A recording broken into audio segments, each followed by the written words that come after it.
Okay, we're good? Yes. Okay, guys. Okay, everybody have a seat.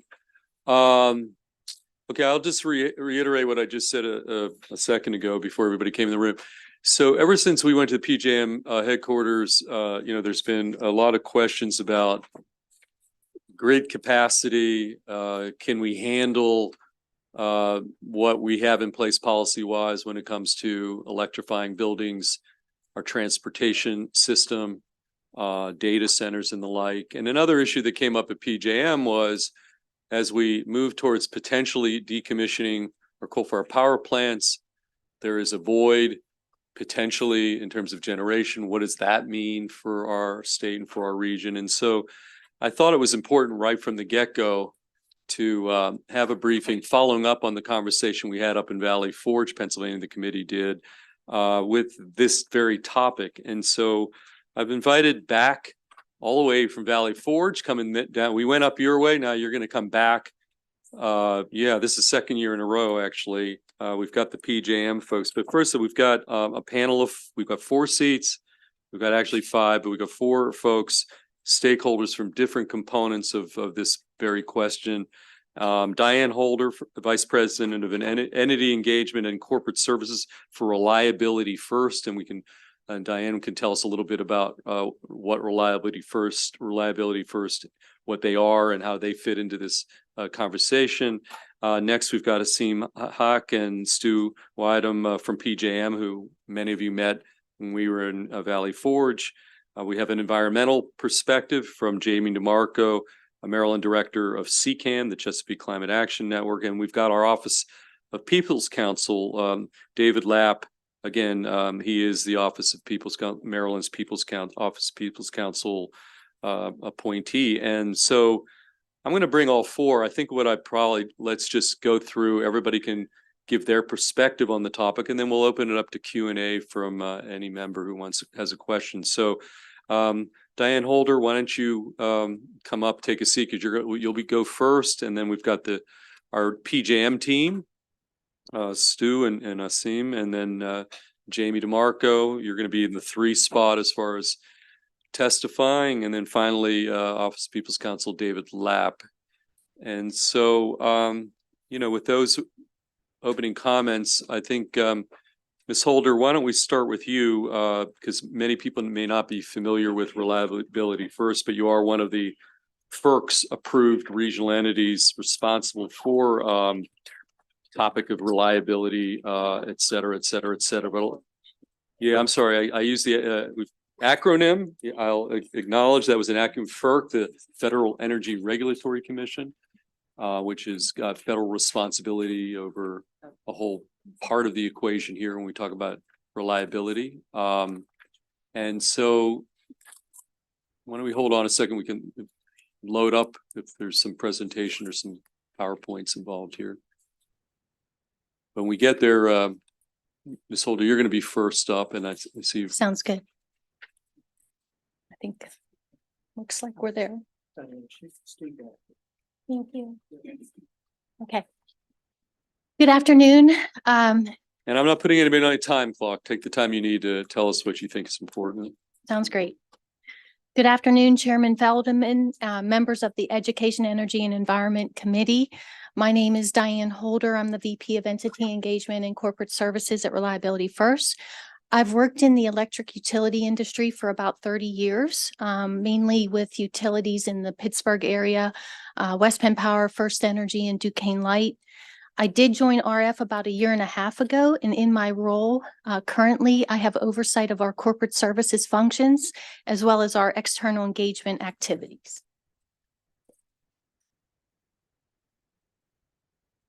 So Reliability First is actually one of 6 regional entities within the Electric Reliability Organization, or the ERO, as we call them. As you can see, our region is the gray area on the slide. And the ERO is comprised of NERC, and again, all 6 of those regional entities.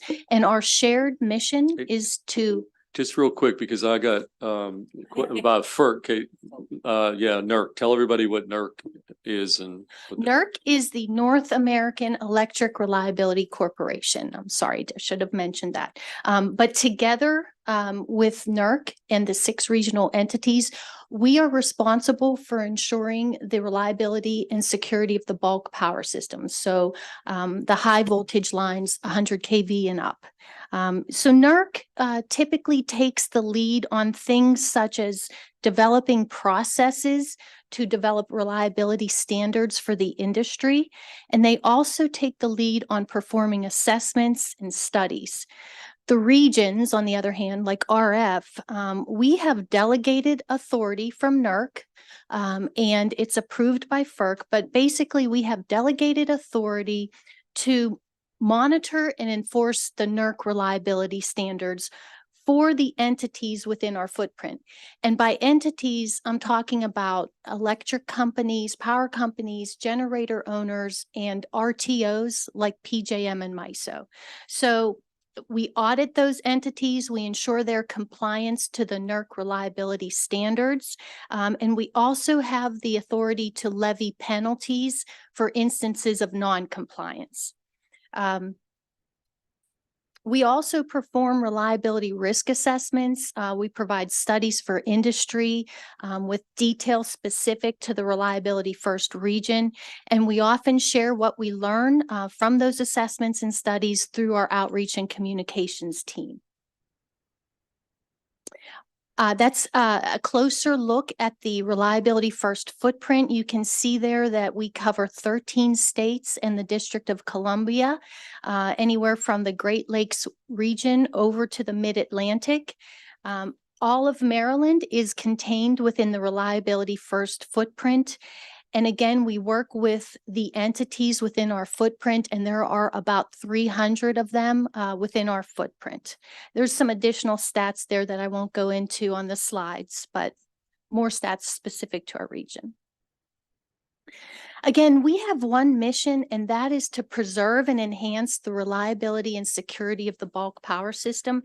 And to help us do that, Reliability First has a team of about 100 employees, and we have a lot of people that have past industry experience.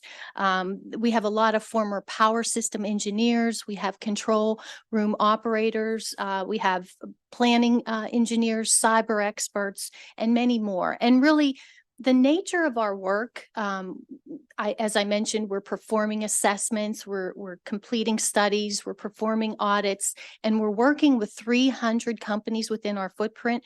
Just the nature of that work gives us a wide knowledge base and really a unique perspective on the reliability challenges and the risks that we're seeing, and most importantly, the mitigations needed to address those risks.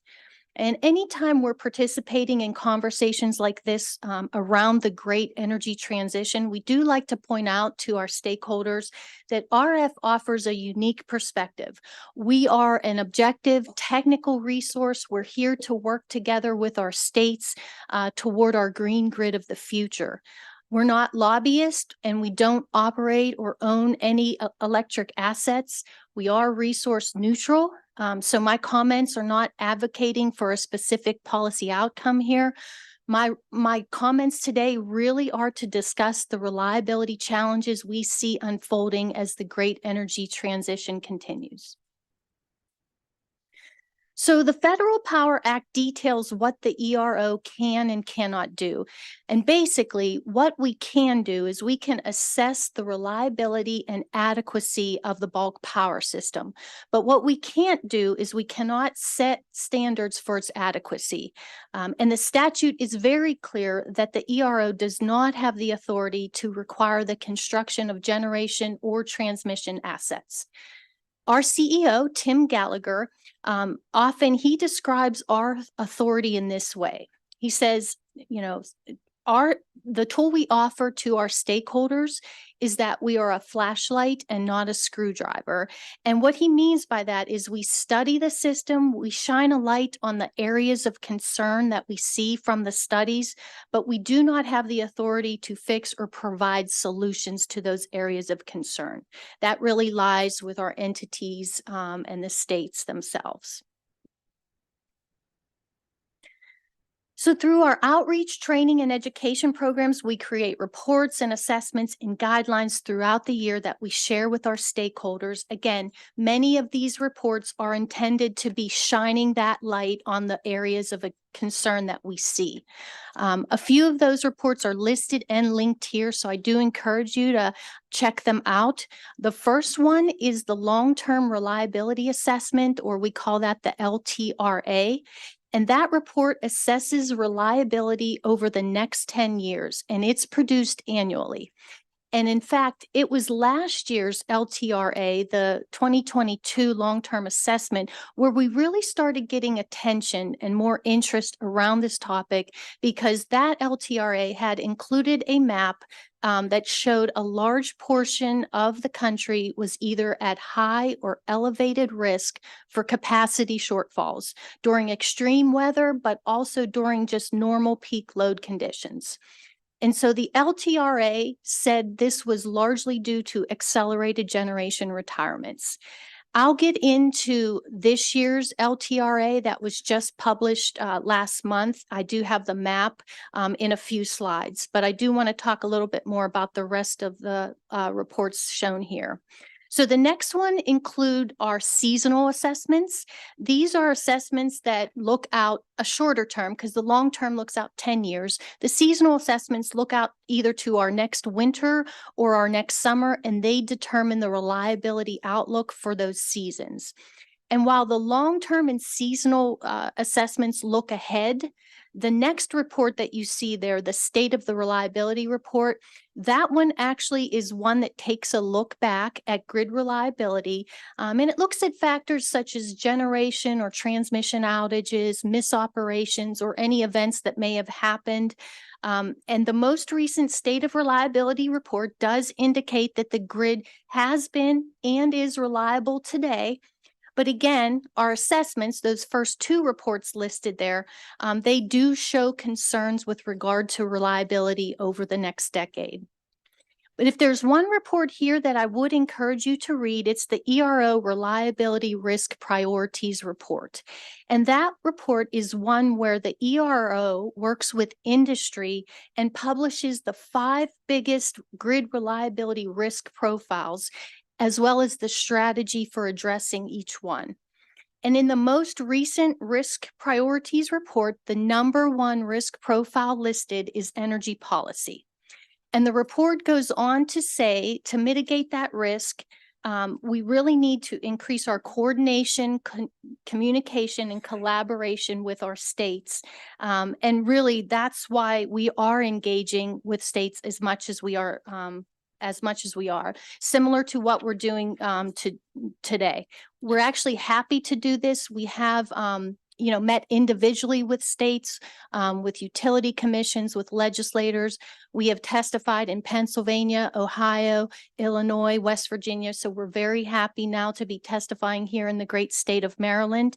And it's because we know we need to be working together to ensure a successful, reliable transition to our green grid of the future. Now, that report also talks about the importance of gas electric industry coordination. And certainly over the past few years, particularly with some of the winter events that we've had, we do realize and understand that there is a great reliance between the electric industry on the gas industry. It's really become a critical interdependency for us. And speaking of natural gas, the last report linked there is this report on Winter Storm Elliott. That talks about that critical interdependency between gas and electric. And that report will go on to say there were 90,000 megawatts of forced outages across the Eastern Interconnection. 45,000 megawatts of those alone were within the PJM footprint. And so it goes on and it lists some recommendations that we learned coming out of Elliott. And some of those recommendations include an emphasis on new standards, new winterization standards, new outreach efforts, like power plant walk downs, technical reviews, additional studies on the event and other events. It also recommends some forecasting improvements, and it talks about natural gas standards that NASB, that's the North American Energy Standards Board, that NASB and FERC and others are working on. So the next slide, we often talk about something called the energy trilemma as we are currently experiencing as the grid transformation continues. And what we mean by the trilemma is that from our standpoint, we believe a successful grid transition is going to require a balance of three key factors: environment, reliability, and cost. And what we find here is that it may be easy to get, achieve your goals in one or two of those areas, but it's really difficult to achieve goals across all three. And in fact, an improvement in one area may cause a detriment in one or both of the other categories. Now, of course, as my company's name suggests, we are focused on the reliability part of the trilemma. That's where our expertise lies. That's where our mission lies. And I said, it's really our role to shine a light on the reliability concerns that we see really at any time, but certainly now as the grid is transitioning and changing so quickly. I'll get into our top three concerns on the next slide about the energy transition, but the first one is the speed at which it is happening. For reliability, from our perspective, pace must be managed. But at the same time, we've read, we've heard, we understand from environmental experts, they're indicating there is a sense of urgency to convert to a cleaner grid. And that's really at the heart of the challenge, especially for policymakers like yourselves.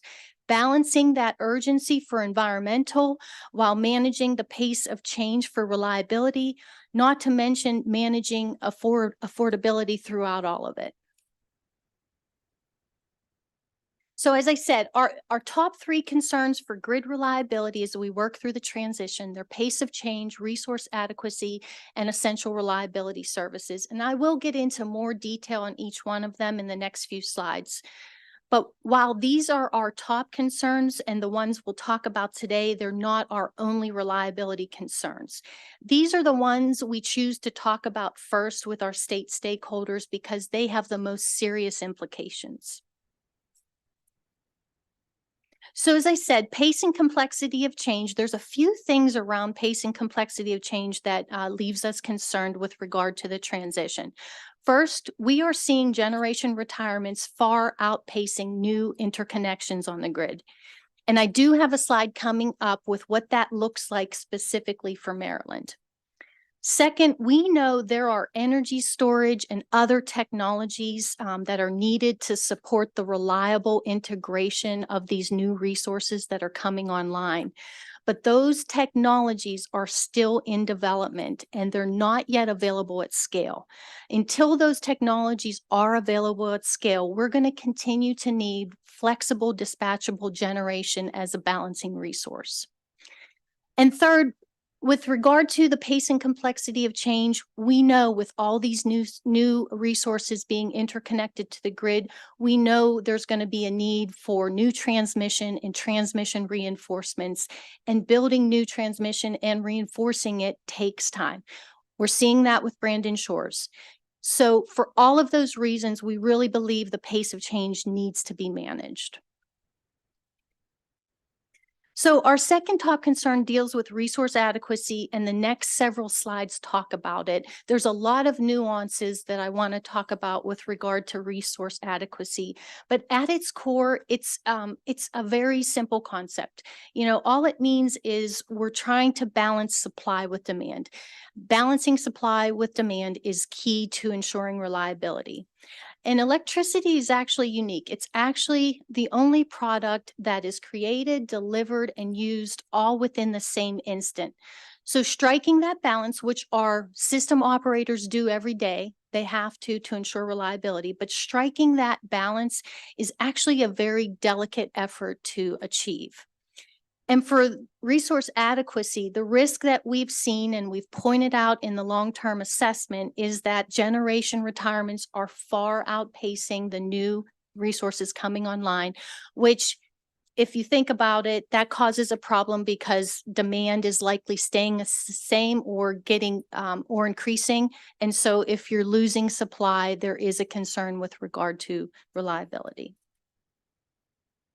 So these are the generation retirements in Maryland. Over the past 5 years, there have been about 3,017 megawatts of generation retire. Most of that has been traditional baseload and mostly coal units. As a comparison, the amount of capacity added in Maryland in that same time frame has been about 102 megawatts, mostly solar resources. So that equates to a deficit of about 2,915 megawatts. You know, and we also found a report that the U.S. Energy Information Administration had published that talks about Maryland consuming about 5 times more energy than it produces. And so for all these reasons, you know, Maryland is very highly dependent and reliant on imports into the state. So in that last slide, you know, I talked about retiring megawatts versus new megawatts installed, the 3,000 retired versus the 1,000 installed. And just in those absolute numbers, there is a deficit. However, because much of that new generation coming online is variable, the 100 megawatts is mostly solar, you can't assume that replacing the retiring baseload capacity 1-for-1 will be enough to ensure reliability. And by baseload capacity, I mean it's typically running 24/7. So the deficit is even actually more than that 2,900 megawatts. And how much, that is debatable. What's not really debatable is the fact that with the current technologies, particularly with storage existing today, it's not a 1-for-1 replacement. And before I get into that example, I will say that is the point I'm trying to make. It's more about that point, that it's not a 1-for-1 replacement, and less about what the actual ratio is. Because, you know, certainly I've made assumptions in making this calculation, but there are other assumptions that could have been made that a different ratio would have been the result. So it's really not meant to debate the assumptions as much as just to really drive the point home that there's not a 1-for-1 replacement rate here. So the example compares 100 megawatts of traditional baseload generation, which again typically operates 24/7, and it compares that to how much of a hybrid resource would be needed to ensure the same reliability. And by hybrid resource, what we're talking about here is solar panels and a battery. So this example finds that the 100 megawatts of that base load would need to be replaced with 300 megawatts of solar plus 400 megawatts of batteries. And we assumed 8 hours of sunlight and no losses in the conversion from the solar energy to the electric energy. We also assumed the batteries have a 4-hour discharge time. I'm not, you know, that ends up being a ratio of 7-to-1. NERC and others have used that ratio. I've seen others say a 3-to-1 ratio. I've even seen as high as a 25-to-1 ratio. Again, a lot depends on the assumptions, the scenario that people are talking about. And I won't bore you with the entire calculation, but the baseload generation, that 100 megawatts, if you assume it operates 24 hours, it provides 2,400 megawatt hours of energy per day. And so if we have 8 hours of sunlight, say the sun shines from 8 a.m. to 4 p.m., during that time frame, the first 100 megawatts of solar would be used to supply demand from 8 a.m. to 4 p.m. During that time frame, the other 200 megawatts of solar would be used to charge the batteries, so that the batteries could then supply demand from the hours of 4 p.m. to 12 a.m. and 12 a.m. to 8 a.m. So that's kind of the gist of it. We can certainly supply the details of that calculation if needed. Again, it's not about the actual ratio I'm presenting, but it's more about the fact that it's not a one-for-one replacement. And so that deficit of 2,900 that we saw here in Maryland over the past 5 years, it's even more concerning. So this slide really talks about all the nuances and current concerns we have related to resource adequacy. At its core, it's matching supply with demand, but because that's kind of a delicate balance to strike, it's necessary that we always have extra supply over and above what the forecasted demand is. And that's because there could be an unexpected event occur, such as a plant tripping offline. So you want to have that extra capacity for situations like that. We could call it a buffer. Some, others, what we really refer to it here is reserve margin. And the main issue that we're seeing related to resource adequacy is that we're seeing the amount of reserve margin decline. So we still have some of that buffer. We still have some of that extra capacity in case those unexpected events happen, but it's not as much as we've traditionally had. And that's absolutely a concern when it comes to reliability. And what that could mean is, depending on the situation, it could force some corrective actions to be taken, right? If you don't have enough extra capacity to cover you through these unexpected events, you could start, it might start very unimpactful to customers. It could come in the form of importing power from neighboring RTOs. But then, it could also include going into a demand response event, asking customers to kind of cut their usage to help out. But then some of the more serious implications, it could result in load shedding and as a last resort, rolling blackouts. So, that's kind of our main concern. We see those reserve margins and we see them on the decline. But another concern we have with resource adequacy is really centered around how we have to plan and forecast for it. The renewable generation that's coming online, it's variable, it's weather dependent. And so it's really going to force us to study weather patterns to understand when those supply resources are going to be available.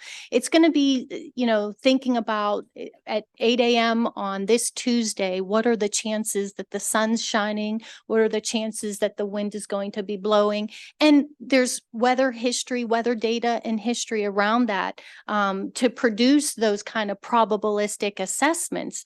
But that's a complexity that we, have not really had to do in our industry prior to the proliferation of these new resources. So that complexity is going to require new tools, processes, and training for our operators. And finally, the other concern that we have with regard to resource adequacy is, at the same time that we're seeing that reserve margin depleting, we're also seeing a proliferation of electrification. We all see it in the transportation sector with EVs, but certainly other sectors, we're seeing it like home appliances, heating, industrial applications are converting to electric. And what that means is that could mean a surge in demand, at the same time that we're relying on variable resources for supply. Also, at the same time, when we're experiencing retirements outpacing new installations. And so it's kind of a tightrope that we're walking as generation retirements and electrification converge. And that's just electrification. That's really not even to mention new load growth, such as the data centers that I know around this area is also experiencing. So as I said before, I was going to show the most recent long-term reliability assessment, and there it is. This was just published, like I said, last month, and it looks out 10 years. The areas in orange there are at elevated risk, and what that means is they meet the resource adequacy criteria for normal forecasted conditions, but they are at risk for capacity shortfalls in extreme conditions. Now, the areas shown in red are at high risk. They do not meet the resource adequacy criteria, and they are more likely to be insufficient in the 10-year forecast period of the study. And the study does go on to say more firm resources would be needed in those areas. Now, when looking at the map, it's really important to look at the details, kind of like my earlier example with the hybrid example that we talked about. It's important to understand the assumptions made in some of these studies. And in the LTRA, there's a whole section for each footprint, and you can look at the methodology and the assumptions. And the NERC methodology for this report is really, it looks at known retirements. And they'll post a chart, it's in the study, showing the generation available in PJM over the next 10 years by fuel type. And again, known retirements. So as you can imagine, that can be fragile, that can be dynamic. We talked about energy policy being the #1 risk profile. That can expedite fossil fuel retirements. Economics can expedite them as well. So in that regard, the methodology may be slightly conservative here, and that's why it's really important to understand it. Now, if you look there in the PJM footprint area in particular, it is blue, and that is the normal risk level. But it is next to some high risk and elevated risk areas, meaning that in a widespread event, the PJM system could be impacted because, as we know, electricity doesn't understand geographic boundaries. It's really obeying the laws of physics and really nothing else. So I also want to mention that although the PJM area is shown as normal risk for the long-term assessment, that's what we're looking at here, I mentioned that winter assessment too that we do. We do a winter and summer. And on NERC's winter assessment for this winter, the PJM area is actually in the elevated level. And that, and again, looking at the assumptions, it goes on to say if we would have another Winter Storm Elliott type of event, that is why PJM would be in the elevated risk level. So NERC runs these reports on a national level, but Reliability First has regional reports that we run, and we would be happy to share those level of reports with you as well. We can talk about transfer capability and adequacy by state if that's something you'd want to discuss in the future. So resource adequacy and RMR, reliability must run. PJM has a process, the RMR process, and when a generation plant deactivates, PJM does not approve the deactivation. It is notified of the deactivation, and it studies the impact of that deactivation with regard to reliability. And when reliability concerns are identified, PJM will approach the generation owner and request them to extend the deactivation date. And that's normally so that needed upgrades for reliability can be completed. Now, the generation owner may elect to help support the reliability needs of the system and extend their deactivation date. But at the same time, accepting the RMR is a voluntary thing on the part of the generation owner. So the RMR is a tool, and it has helped in many instances. In fact, I just saw something that PJM put out just maybe yesterday in the past day, where they said that the RMR agreements have helped 40,000 megawatts of generation to reliably retire within the PJM footprint. So absolutely, it's a great tool, and I'm happy we have it. But at the same time, it's not an ideal way to operate the bulk power system. Ideally, we wouldn't get to the point where an RMR is necessary, but I am happy, obviously, that it has helped that many megawatts and helped ensure reliability.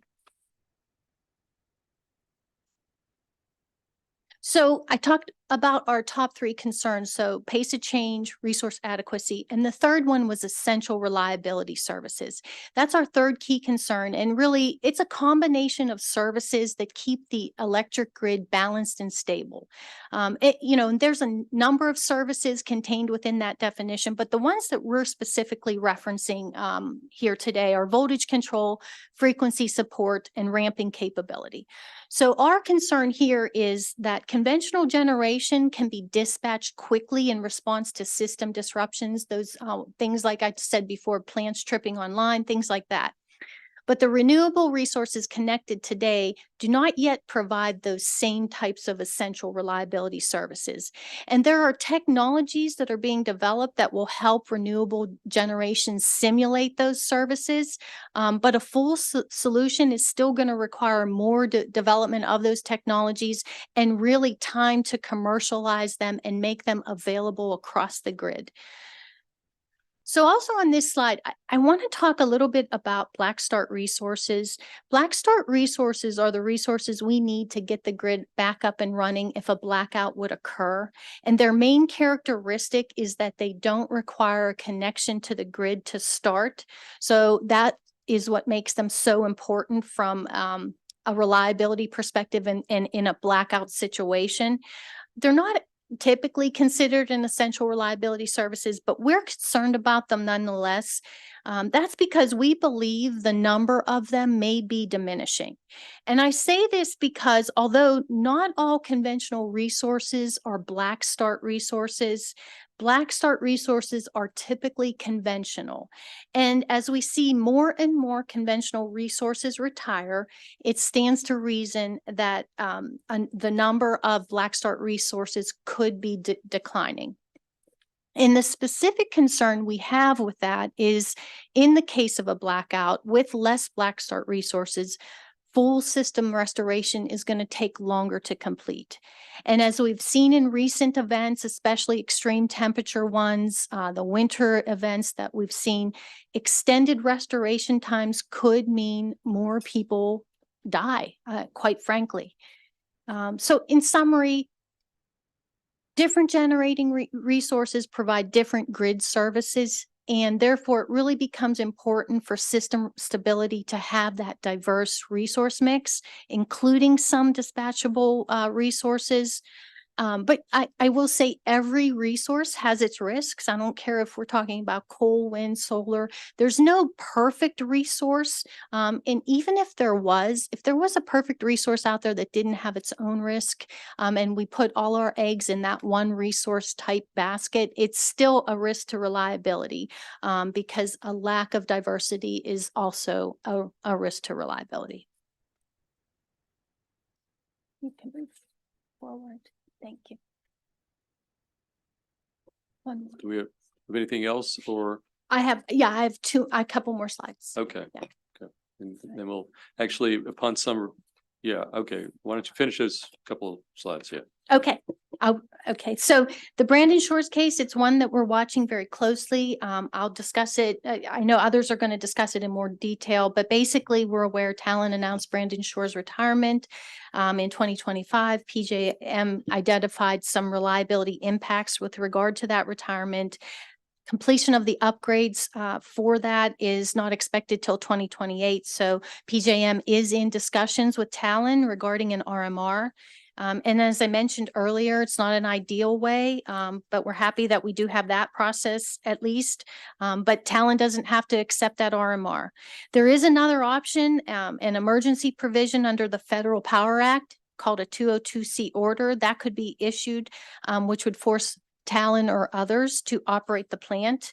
However, this situation really doesn't seem to fit the definition of using that 202C order. If we reflect back to the trilemma slide, I just want to make the point here. It's kind of what we're seeing in this situation. We have environmental concerns forcing plants to retire, and whether they're retiring due to economics, policy, the agreement with the Sierra Club, or a combination of all three, we're seeing that aligned with the serious reliability concerns that's going to result from those plants retiring, and then approximately $800 million needed for the upgrades. We're watching this, we're learning. We met with the Maryland PSC along with NERC last month. Again, we're running studies, but it is not our role to mandate or recommend optimal solutions. That's really on the part of the state and the RTO. So again, we can't suggest solutions, but we are open to any and all of them, and we will continue to talk with both Talon, PJM, and the Maryland stakeholders with regard to maintaining reliability throughout that retirement. You can move forward on that one. So key takeaways, resource retirements, again, they're outpacing new connections. We saw what's happening there, specifically here in Maryland. And to help reduce reliability risks, we believe energy policy should provide sufficient time and flexibility to align energy goals with the reliability needs of the bulk power system. Finally, what can industry and regulators do? First, study the technologies. I mentioned how important these new technologies are going to be to ensuring a smooth transition throughout the transformation. Collaborate. The ERO has task forces, working groups with industry as well. We see states collaborating. When we testified in Pennsylvania, it was a combination of Pennsylvania and Ohio legislators. We like to see that. I think collaboration helps smooth the transition. And then from the industry perspective, what can they do? Really, with all the new and emerging risks to grid reliability, industry needs to make sure that they're performing the basics well. We can't have a misstep on the basic blocking and tackling with all the new challenges ahead of us. So thank you.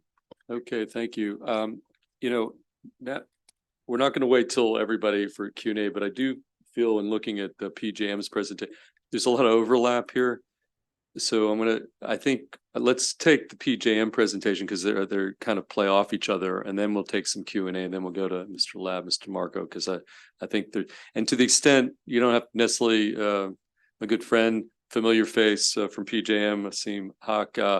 If you see some things that on your presentation she's already covered, maybe kind of skip over it, and then we'll take some Q&A, and then we'll go to the final two panelists. Okay, so why don't you reintroduce yourself? You're familiar to the committee, but reintroduce yourself and who you're here on behalf of.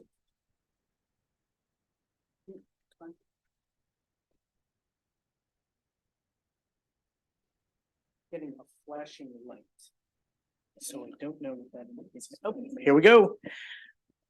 Chair Feldman, Vice Chair Kagan, respected members of the committee, good afternoon. My name is Asim Haq. I'm from PJM Interconnection Valley Forge. With me is my colleague Stuart Whittam. We saw many of you in Valley Forge recently, and so per the chairman's request, we will make up some time here and we will get to some of the meat of what we are talking about here today, which is around capacity and what we are seeing, generally speaking, in the overarching marketplace and what we are seeing in the state of Maryland. The intro slides. PJM effectively is the grid operator, which means that we operate the bulk electric system for 13 states in the District of Columbia. We exist on the generation and the transmission side of the power flow. That watt that gets generated and transmitted finds its way to a distribution substation that is taken by our distribution utilities, which are regulated by the PSC. We exist on the bulk side. Let's go to the next slide. You've seen this slide as well. We are part of the Eastern Interconnect. The grid is a large machine. In fact, in North America, 3 large machines, the Eastern Interconnect, Western Interconnect, and Texas. Electrons don't know state boundaries. Entities like ours exist to ensure that an electron gets from point of supply to point of consumption, and we try and do that as efficiently and as cost effectively as we possibly can. Let's go to the next slide. This is a timeline of PJM's existence. We're going to go through every single block. I'm just kidding. We are not going to go through any of these blocks. But the point is that we have been around for a while doing this job as a grid operator, a operator of wholesale marketplaces, of power pools, so trying to ensure cost effectiveness for consumers. There's an acronym there, FERC, the Federal Energy Regulatory Commission. We are a public utility that is regulated by the Federal Energy Regulatory Commission, but pursuant to the next slide, just always want to make this point, we effectively remain profit neutral. And so we have a tariff structure that is on file with the Federal Energy Regulatory Commission. We have a budget that is set annually. We come in under that budget. That money goes back to the membership and then down to consumer pockets, assuming that there are consumers at the end of that membership. And we don't have shareholders or quarterly earnings. We don't exist in that space as a public utility. Next slide, please. Reliability, you've heard this word now mentioned many, many times. We are also part of this reliability framework, and real kudos to this committee. I know you have a very ambitious agenda coming up here this year, getting the entity that creates standards and audits public utilities like ours in reliability first, as well as the grid operator to just sort of lay some groundwork heading into the session, I think is a wonderful idea. And so we're really grateful for the opportunity to do that. But we exist in the reliability space as well through these three core business functions. We have, that didn't advance there. Oh, it did. These are just sort of, our analogies for the three core business functions of planning, operations, and markets. Let's go to the next slide. Should all save consumers money. At the end of the day, there has to be a value proposition associated with the use of regional scale. And this is our slide that effectively shows how much money we save consumers on an annual basis. Let's go to the next slide. Okay. These will be reference slides for you as we progress through this year, and they have been somewhat updated from the last time that we met to reflect some new statistics. We haven't updated this slide, but I would just think of PJM as a 185 gigawatt or 185,000 megawatt system, and this is the fuel share of the pie chart. Let's go to the next slide. And this is existing installed capacity again as of December of 2022. As soon as we get our 23 statistics, we will make sure to put them in a pie chart as well and send them your way so that you have them as you are setting your policy agenda. Let's go to the next slide.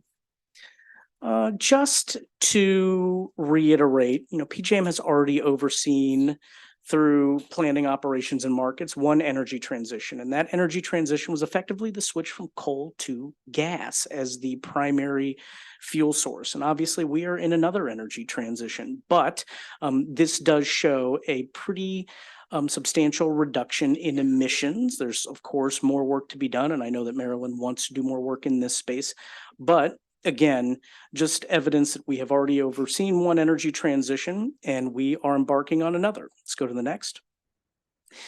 These next few slides are, really, frankly, in many ways, why we are here.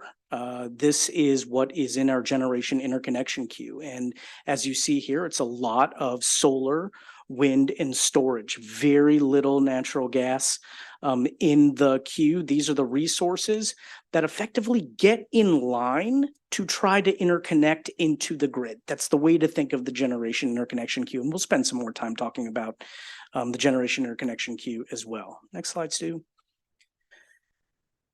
Maryland's queue. It's not terribly dissimilar from what we're seeing across the footprint. A lot of solar.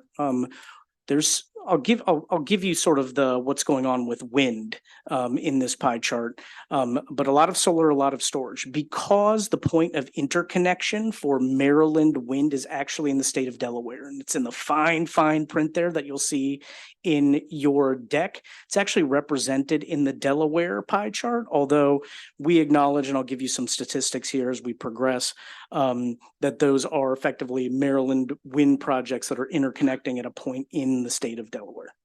Let's go to the next slide.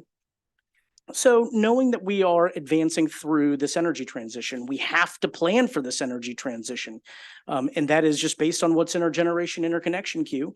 PJM has advanced this 5-year strategy. Obviously, our primary mission is to keep the lights on. Okay, that is our primary mission, and to try and keep the lights on cost effectively.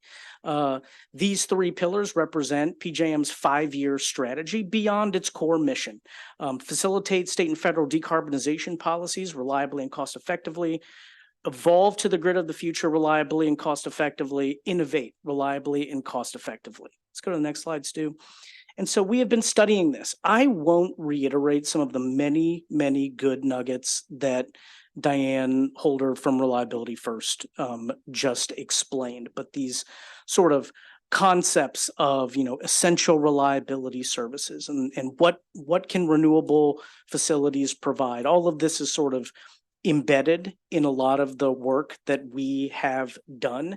But let's just spend a little bit of time talking about this middle paper that we put out in February of last year. And we refer to this paper as the 4R report, Resource Retirements, Replacements, and Risk. And it really goes to this whole idea of trying to maintain the right pace between resources leaving the system and resources finding their way onto the system. And for the purposes of this committee, that will be probably the most intriguing statistical piece that we show you today, is the resources coming onto the system. And we'll show you what that looks like. Let's go to the next slide. You've seen this and you've heard me talk about this. There are really three trends, when taken in the aggregate, create this challenge of concerns about a supply crunch heading into the end of this decade. And the first is just demand. We call it, load, but an increase in actual demand. In fact, PJM just released its load forecast just a few weeks ago, and it's actually going to be more than this. We actually forecast that it'll be more than what was reported out in that 4R report in 2023, and primarily due to just the tremendous proliferation of data centers in the footprint. I mean, there are quite a few data centers finding their way into the PJM footprint. Huge consumers of power. So we are going to see an increase in demand. And the environmental community, sort of the phraseology of the era of flat demand is over, has kind of taken hold. And that is absolutely true. That is absolutely the case. We are going to see an increase in demand as we progress through the end of this decade and into the next. Let's go to the next slide. These are the resources leaving the system. Okay, so we're talking about total system right now. And the resources leaving in the system, we estimated at about 40 gigawatts. We believe we have underestimated on this, and we may update these numbers. The part of the reason why we know we have underestimated on this is that a coal plant, the largest coal plant in Pennsylvania, Homer City, 1,888 megawatts, has retired. And so that is something that was not taken into account in this 40 gigawatt forecast. And so we believe that we will see even more and greater retirements than we actually calculated in February of 23. Let's go to the next slide. And this will be sort of, we'll get into our primary slides are really focused around this concept, new entry, what's coming on to the system.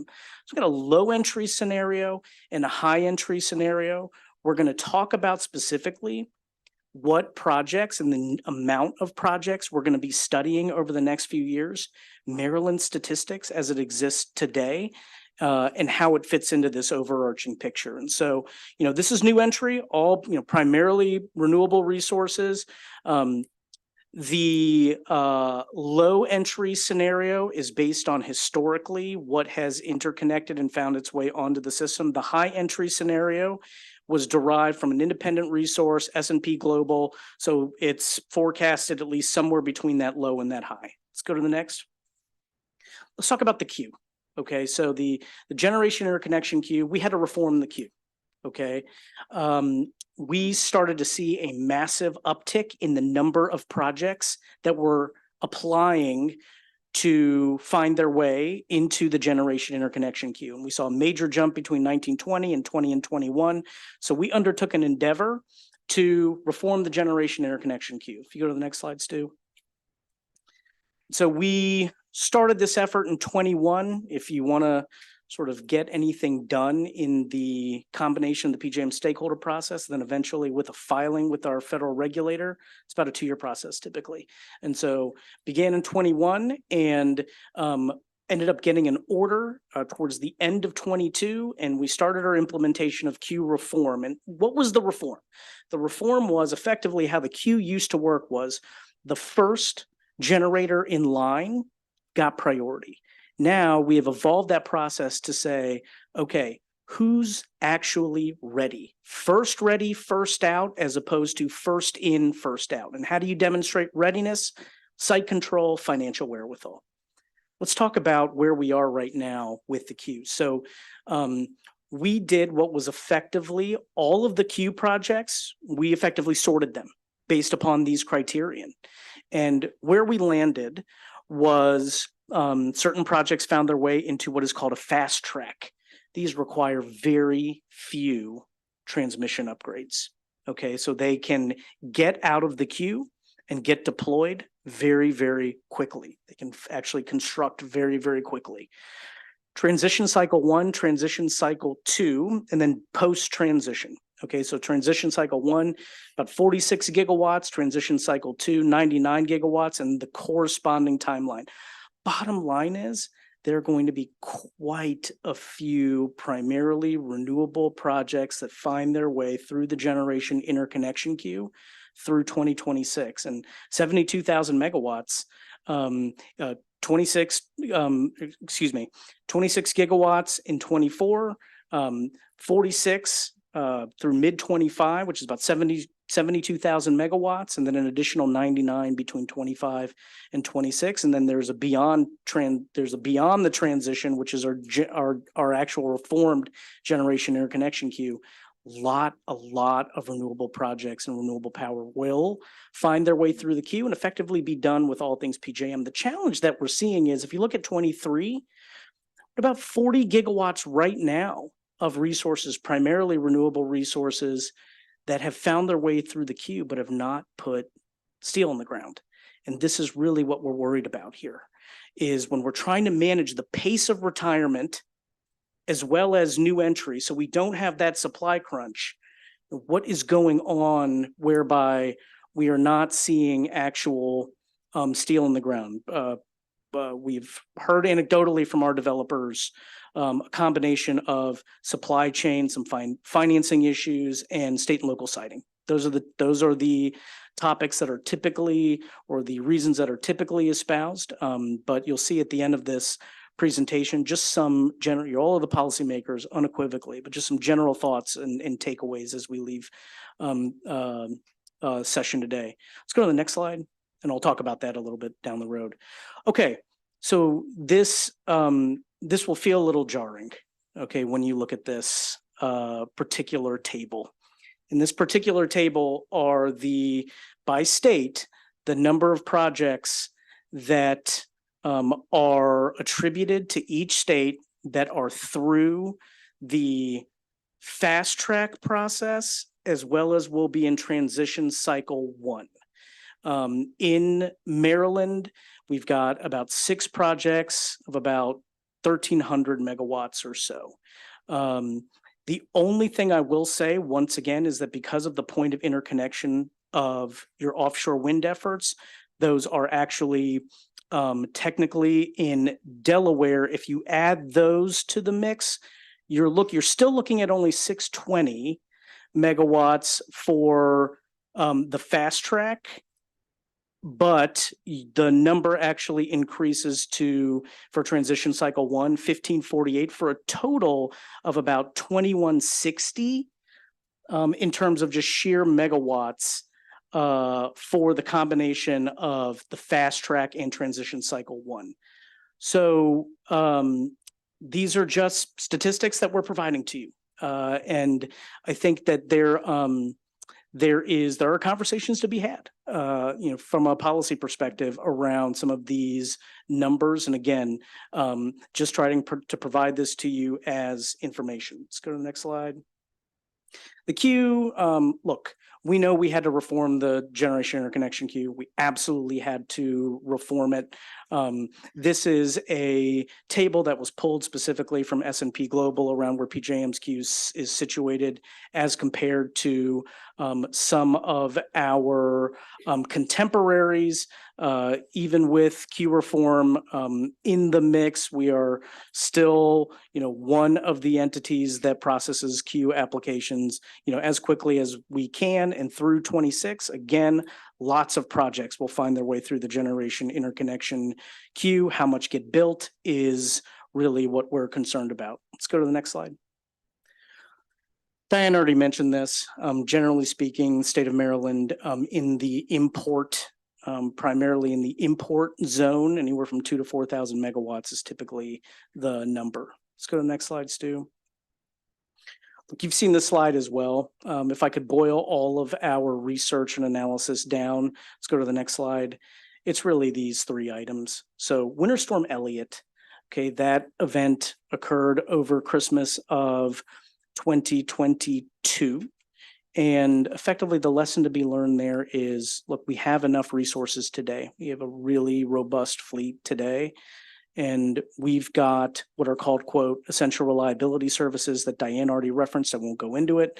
And we've got enough of those essential reliability services today, but those resources have to perform. Okay, when we call on them to perform, they have to perform. And that was the lesson to be learned from Elliott. We spent a lot of time analyzing Elliott. We spent a lot of time in markets reform dealing with Elliott this year. We've got filings with the FERC that are currently pending. The far right, we call the upcoming concern. That's this essential reliability services thing, okay? We have to operate the grid based upon the physics realities of the grid. So we need voltage control, we need ramp, we need inertia. These are all grid physics qualities that are needed in order to ensure a reliable grid. Those are currently provided by our thermal resources, coal, gas, nuclear. Hydro also provides essential reliability services. We desperately need R&D in this space to, outside of nuclear, find that next clean tech, whether it's small modular reactors, hydrogen, whatever it might be, to sort of replace some of these fossil resources that are leaving the system. And that's sort of, again, more of an upcoming concern. What we've been describing is like sort of the outside of the immediate concern, which is let's make sure we've got generator performance. Is this middle concern is really this whole pace issue.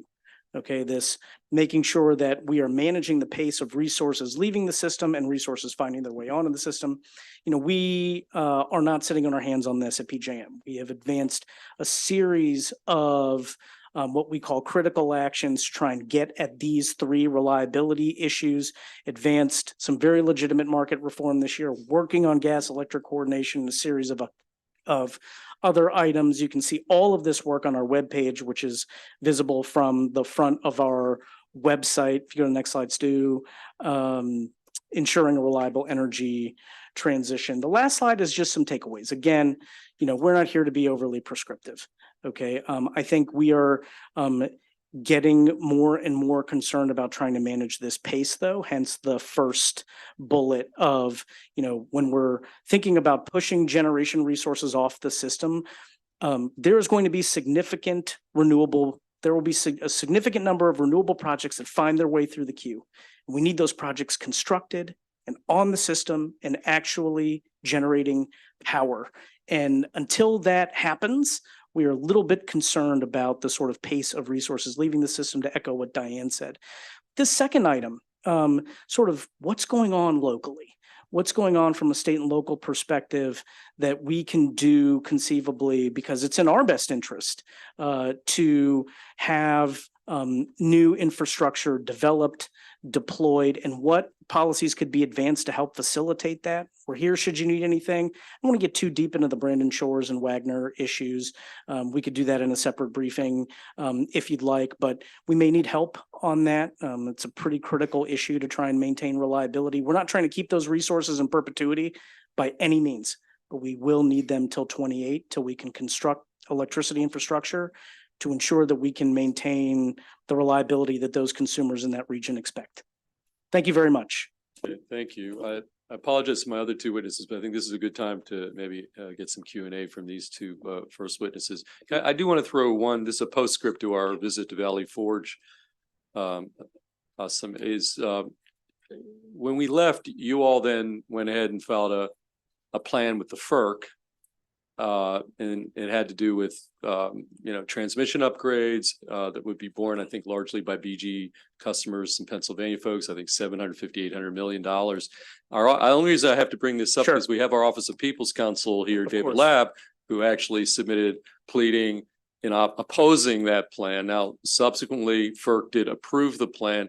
So just give me, and David will get another opportunity to respond to anything you say. Where is that? And I just want to keep track. I think for the committee, it's important to keep track of what that means, what happens now that plan has been approved. And I'll give you the first crack, and then we get to Mr. Lapp. He may have some response, but. Yeah, sure. I think you described it very well. So Brandon Shores, owned by Talon Energy, said, hey, we're going to retire. And what we said was, okay, then we will go through our standard process of analyzing the system to determine how we can maintain reliability with your retirement. Now, our analysis showed that there would have to be significant transmission built in order to maintain reliability for consumers. The engineering analysis effectively said, we've got to build transmission in order to maintain reliability. A lot of transmission will have to get built in order to ensure that we advance through this energy transition. There is no, I don't know of an engineer out there that would dispute that statement. And here, it's no different.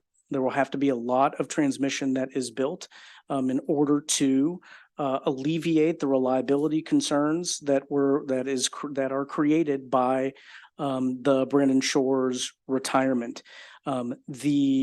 The Wagner facilities have also submitted a retirement notice. And actually just a few days ago, we responded to that as well. We will not need additional transmission in order to make up for the retirement of the Wagner units, but we will need those units to stick around until that transmission can get built out. You can't have those units leave the system without the necessary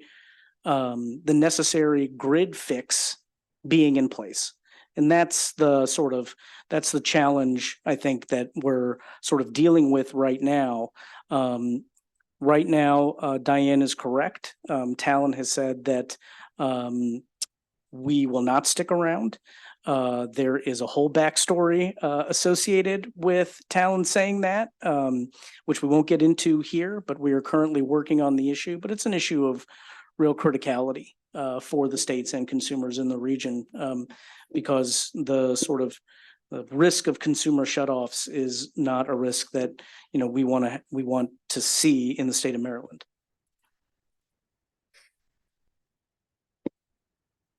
Okay, we're good. Okay, I'll just go in the sequence. I saw the lights go on here. I think I saw Senator Washington, then Senator Augustine. So Senator Washington, you've got the first, then we'll go to Senator Brooks, and then we'll go to Watson, and then Karen Lewis. Thank you very much. Thank you. Thank you, PJM, and reliability first.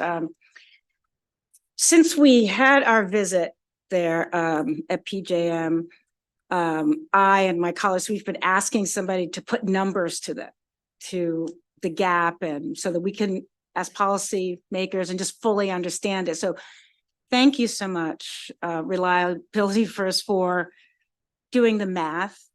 And also I want to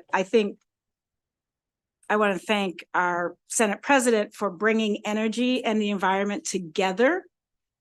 And so it's so very important that we get this information. And I think you said jarring slides. That train left the station, I think, back in October when we first saw just how out of balance we may be. But I just have some questions so that I can understand. First, when you're doing, and I guess I'm asking Ms. Holder, the analysis of it's the entire grid, right? And then you did some state-ish analysis. Are we able to get sort of subgrid analysis? And in other words, perhaps the entire grid could be in the blue, but could there be portions of the grid that are more vulnerable than others? Is that a possibility? Yes, certainly, that is a possibility. There are pockets that would present more challenges that may not show up in, and it's not so much that we do the analysis by the states. We have asked our engineers to kind of consolidate their studies so that we can produce results by states. That's not the typical way that they're looking at things. They're looking at them in what they call zones. But to your point, yes, there are certainly pockets that may not surface at the zone level as a potential issue. But in that pocket, it could be an issue, with data centers, things like that, Right. where there's a lot of demand growth. Yeah. So I would be interested in seeing within our zone, so let not think of ourselves as a state, but within the zone in which we are able to regulate and we're able to be a part of, are there problem areas? And then certainly representing, so that understanding the implications of brand, like does it have a greater impact on the portion of the grid that covers Anne Arundel County and Baltimore City? Is it portions of the grid that affect Garrett County versus? I think it will be helpful for us when we're having to stage any types of interventions that we have to consider, if we can understand that. I can take that back to our engineering and see, to what deeper level we can go. And can I just throw in, to the extent some questions come up here, and we don't want to be here you take some questions back, and if you can, give us a more complete response after the fact, that will work too. So. Definitely. Yeah, these are all probably take it back. Also, there's lots, so I'll just write the other questions down, but something that I wanted, I guess, you to give a finer point or to help us understand, and I think it had to do with electrification and the interdependence between natural gas and electric energy. So, Ms. Holder, could you talk a little bit more about the dynamic there or the concern there? Part of I see the more we're electrifying, but our electrification depends on gas. That's what I want to understand this better. I think what's happening is the resource mix is changing, and traditionally, natural gas was not as big of a part as it is now due to the coal retirements that have happened.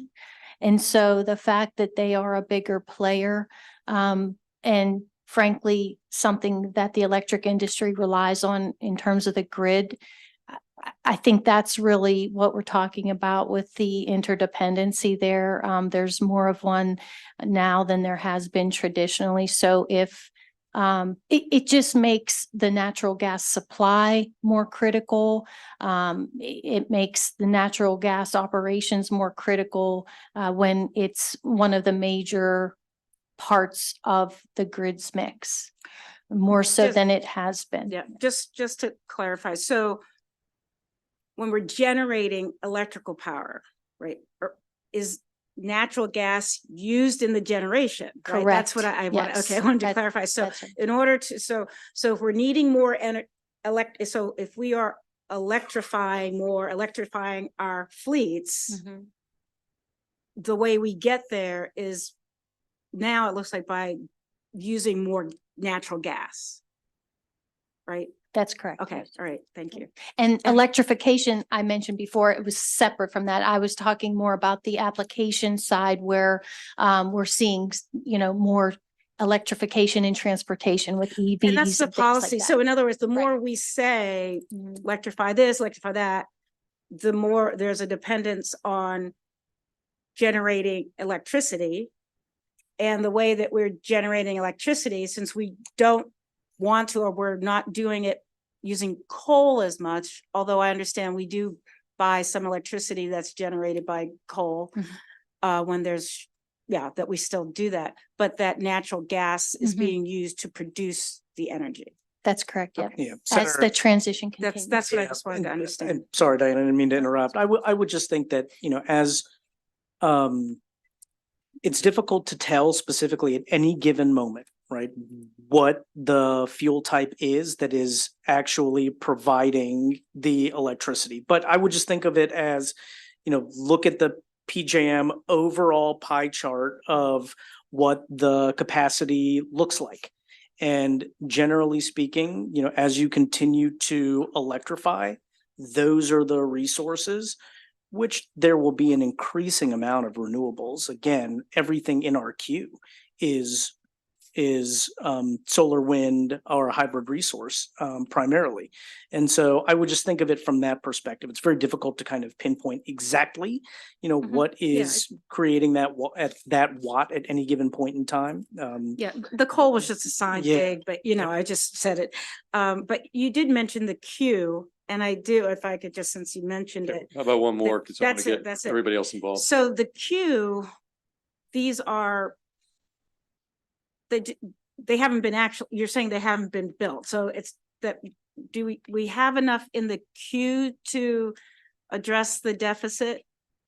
Yeah, it's a great question. And so what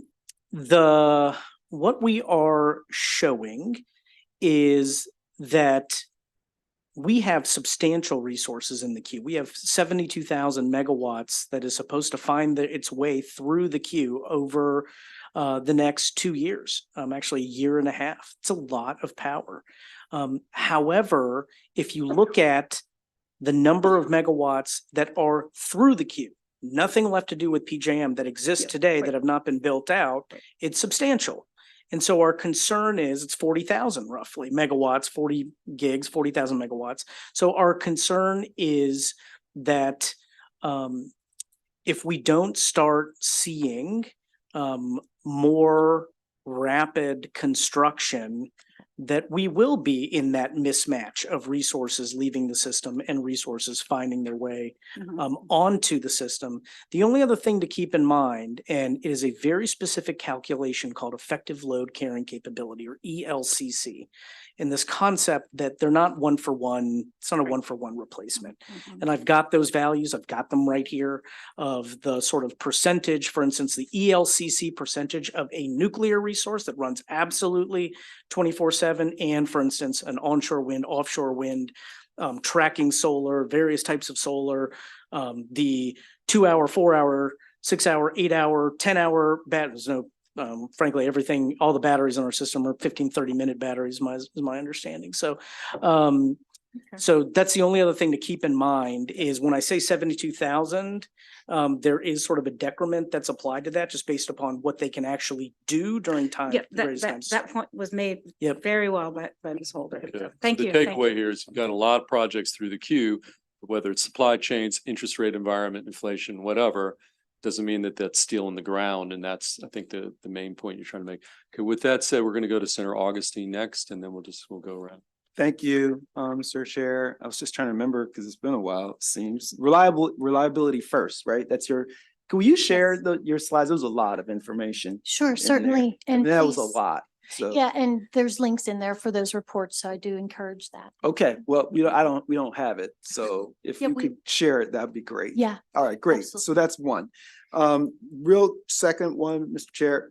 Are we, just like generally speaking, is the PJM, is our generation and our demand, is it neutral right now inside of PJM?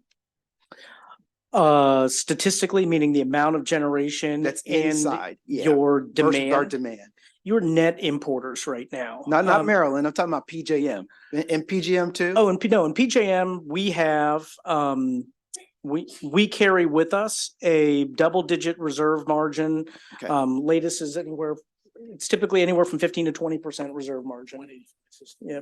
Okay, so I just wanted to just understand that PJM as a whole, we are, as it said, in a fairly good position. That's correct. In that regard. That's correct. Maryland depends on the other members of PJM because we don't have the generation inside of Maryland itself. Is that correct? That is correct. And I think you said it was something, it was like 5-1 or something? Yeah, you're typically importing the slide that we had pulled up anywhere from on a monthly basis, 2,000 to 4,000 megawatts is the range. Okay, okay. And what was said is that the policy is a part that people are concerned about too. So we have a policy to move to more clean energy. How is that going to be how's that going to be managed given our lack of generation and nothing's coming online either? I mean, how's that going to be managed? Yeah, so I think the first thing I'll say is that the grid is going to get greener. Unequivocally, the grid is going to get greener just based on what's in the queue. That's Okay, absolutely you going keep to be the saying that, case. but it's in the queue, but it's not getting built. Yeah, So how can you automatically make that assumption? I mean, you're asking us to We're- do so. It's tough for me. I was sitting over here. You got all this stuff approved, but nothing's getting built. It is the conundrum, right? You are identifying the conundrum that we are facing right now as the grid operator, which is that everything that is in the queue, again, is primarily a solar wind hybrid resource. Okay, we need to see those resources actually developed. The policy direction of the state is to get greener. Our only sort of concern, I think Diane and I are both echoing the same concern, is we are concerned about the pace of this. Okay, And so Senator, you are pinpointing the sort of primary issue that I think that we are concerned about, which is, again, I can't say for certain. Okay, here's what I will say. I do think that the grid will be greener because we continue to see a lot of coal retirements, primarily some gas retirements as well, and we are seeing renewable build out. It's just not at the same pace as the resources that are retiring. So even today, pace or scale, right? Yes, and so even today, as I sit here right now, the grid is getting greener. Absolutely. So I think that statement is a true statement. It's about the pace. Okay, last piece. So we have this policy. Can you help us to understand if we were to execute this policy, given sort of what's going on, what it's going to cost us? In the sense that we're going to have to obviously procure these renewable sources, or we're going to have to ask you guys to do so. Like, can you help us with that since you run the markets and everything? It's a great question. Here's the first point I'd make. I came from a deregulated state. Okay, so I'm a little biased in this regard. All right, that your generation is actually going to be built by private investment. Okay, because you have deregulated in the generation space, your generation will actually be built by private developers, and that's a good thing for consumers. Now, that's not to say that there aren't programs that the state may advance that may require that consumers are paying for. Could be a series of different things. One of those things is RPS, right? So with renewable portfolio standards, those are marketplaces where effectively a renewable energy certificate is created and then procured by your utilities, and that cost is paid for by consumers, right? So there are programs. I won't say that that consumers won't pay for, whatever policy initiative that you are advancing, but at least on the generation front, we do utilize competitive markets to try and ensure that, especially for the deregulated states, the resources are effectively built and procured at the least cost possible. Okay, thank you. I was asking about the cost of the RPS. I mean, since that would be our mechanism, that's really what I was asking for. So if you have any additional insight on what that would be from a projected standpoint, I would appreciate that. Absolutely, I can get that information. I can Thank get you historical rec prices, Right. these renewable Versus energy what we would certificates. need to see. Yeah, happy to do that. Thank you. Before we go to Senator Brooks, two pieces of information I did. The PSC, I didn't invite them here today because I don't want to overload it, but we just had a PSC. They just did a study on gas and electric ability to transition to electrified building sector. So we do have it out there, and anybody who wants that, I can give it to them. So we have some action from the Public Service Commission, formal study on some of this, and then also on quantification. It's not just the RPS, we also have our Climate Solutions Act now legislation. And we do have a report as of last week from our Maryland Department of Environment quantifying that at least $1 billion. So there is a cost. We do have some things flying around our state that gives us some inkling or indication about costs. Okay, with that said, I'm going to go to you, Senator Brooks, then to Senator Watson, and then we'll finish up with Senator Lewis-Young. Thanks, Chair. This goes to Ms. Holder. Yeah, one of the Oh, I'm sorry. slides you had, a presentation you had the base load compared to hybrid. Mhm. And you said 100 megawatts of base load would equal like 300 megawatts of solar and 400 megawatts of battery. Now, notwithstanding, I need a little understanding here. I thought 100 megawatts is 100 megawatts. Mhm. So you're talking about, again, are you talking about capacity factor when you say that? Because I know the highest capacity factor is with nuclear. That's around about what, 92%. Coal capacity factor is around about 49%.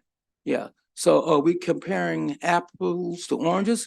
And let me say this as well, because when I look at solar, we're talking about generation, but generating electrons. But when we're talking about battery, we're talking about utilizing electron that has already been generated. So if you could explain that to me, I'd greatly appreciate it. Yeah, I mean, again, I think, Senator, it goes back to the assumptions that we make and how we look at that question. I think you could, calculate it in different ways. And I think the result would potentially be different. Again, in my example, I was referencing, and the assumptions that we made were that the solar would only be generating 8 hours per day. We also made the assumption that it being baseload generation, and we were only looking at one day, that baseload generation would operate the entire 24 hours. So it's at a 1 day level that the example that I gave was based on.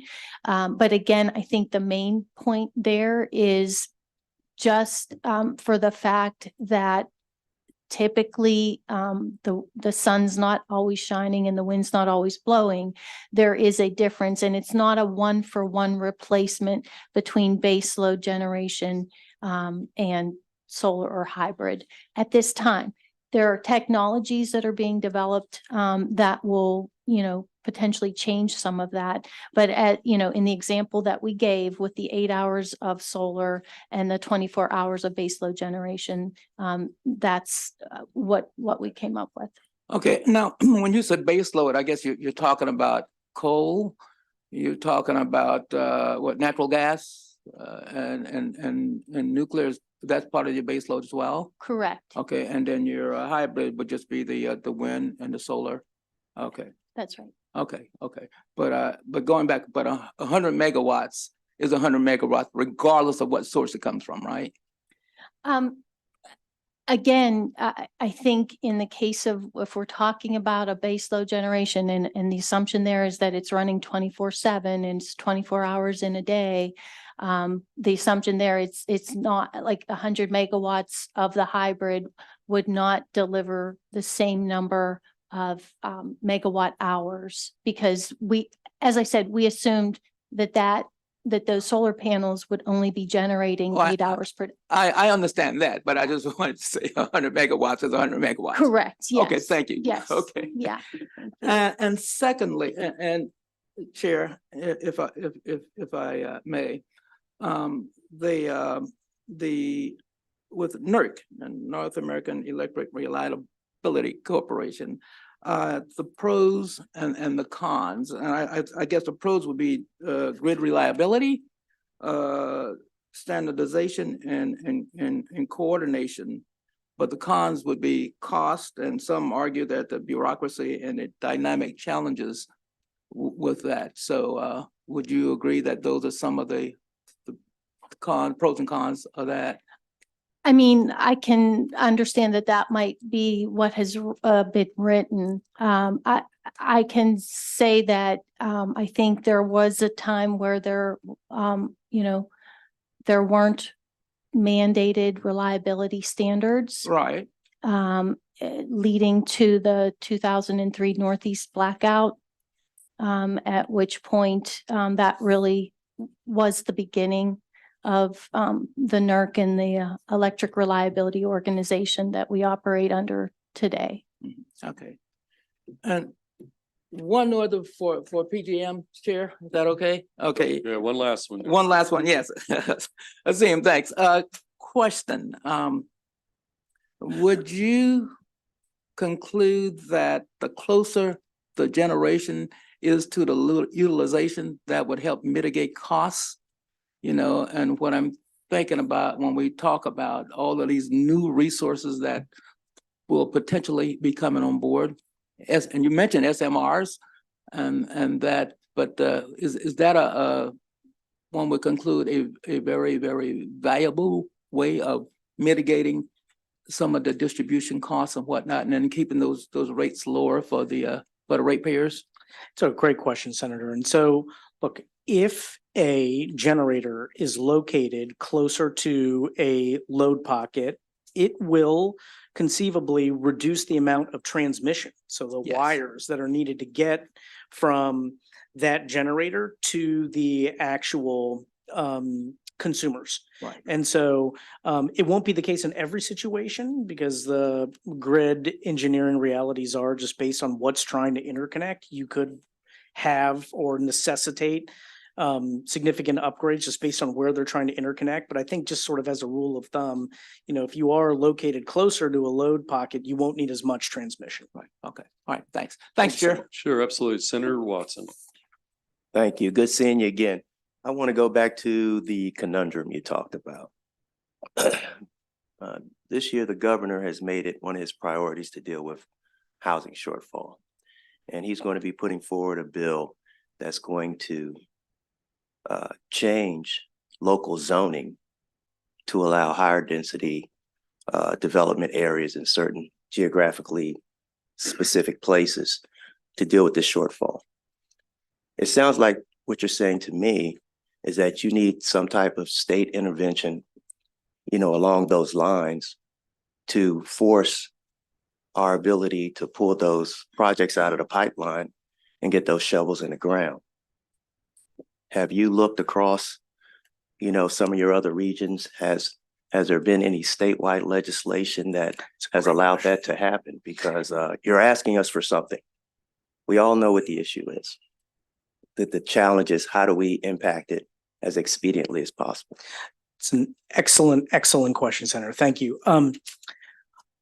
I think that the analysis is worthwhile. And what I mean by that is, I think having a discussion with the combination of, and look, there are organizations, there are developers that are very open to having these types of conversations, to just say like, hey, talk to us about, specifically in the state of Maryland, what your challenges are in getting generation deployed. Everyone will say PJM first. So let me just, let's just throw that, let's just push that aside. That's always we're a wonderful piñata.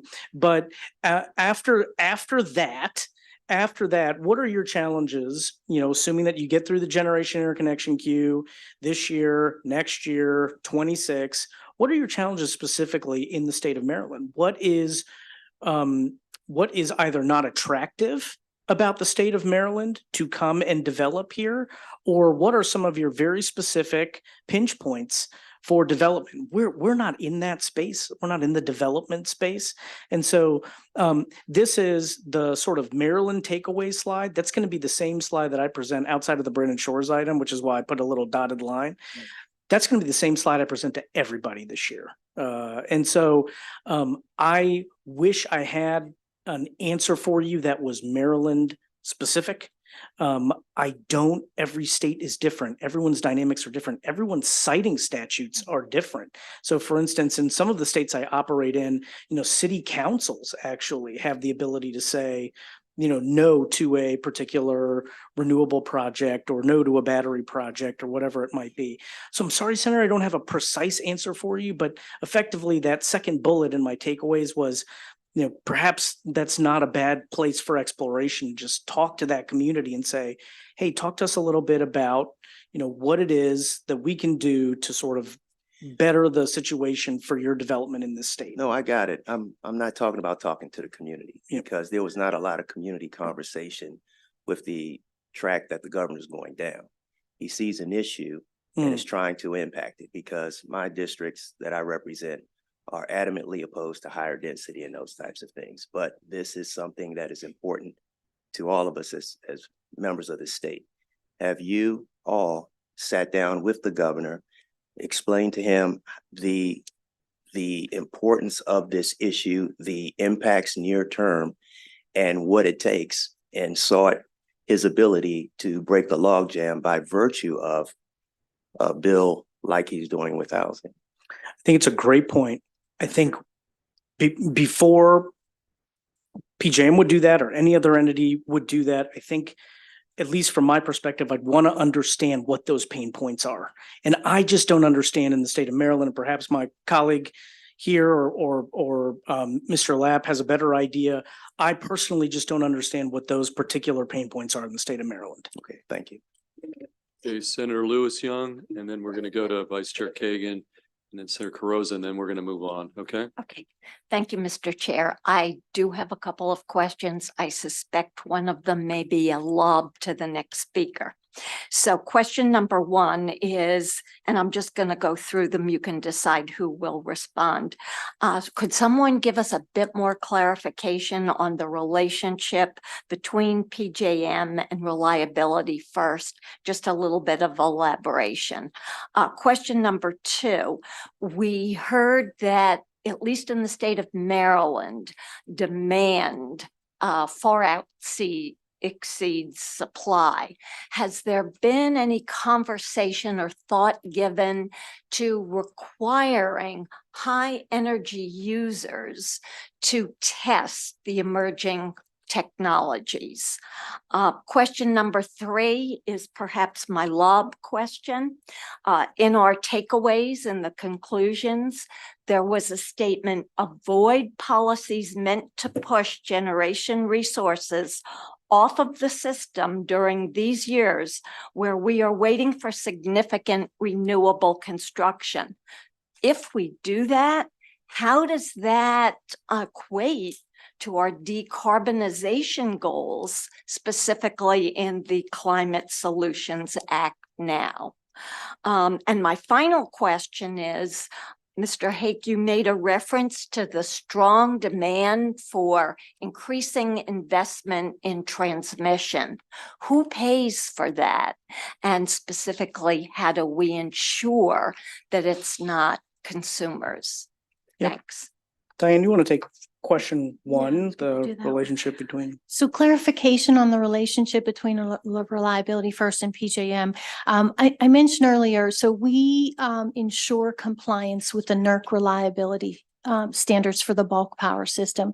And we ensure that compliance across 300 entities within our system, 300 entities of generation owners, electric utilities, and RTOs. So PJM for Reliability First is one of those entities that we regulate. So Thanks. Senator, I'll try and take a few of these questions. The first of all, on transmission spend. Okay. Okay, so it depends on the voltage and whether it is a single circuit or double circuit solution. Okay, so 345 kV and above, You've got we'll call it an RTO-wide shared cost allocation framework. Okay, and then below it will be borne by the local transmission owner's zone is the way to think about this. So I would think about this from a voltage perspective as well as the circuitry. So that's one question that you asked. Another question was around, I believe, the Climate Solutions Now.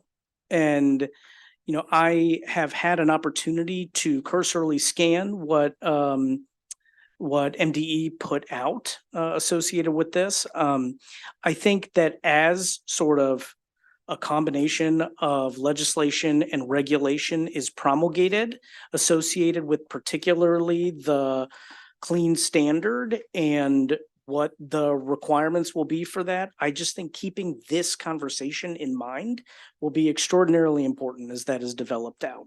And certainly we understand, I think everybody that operates in the state of Maryland understands Maryland's policy direction and aim. And I think that this sort of trilemma concept that Diane brought up of, trying to maintain cost effectiveness and reliability while you do this is pretty critical.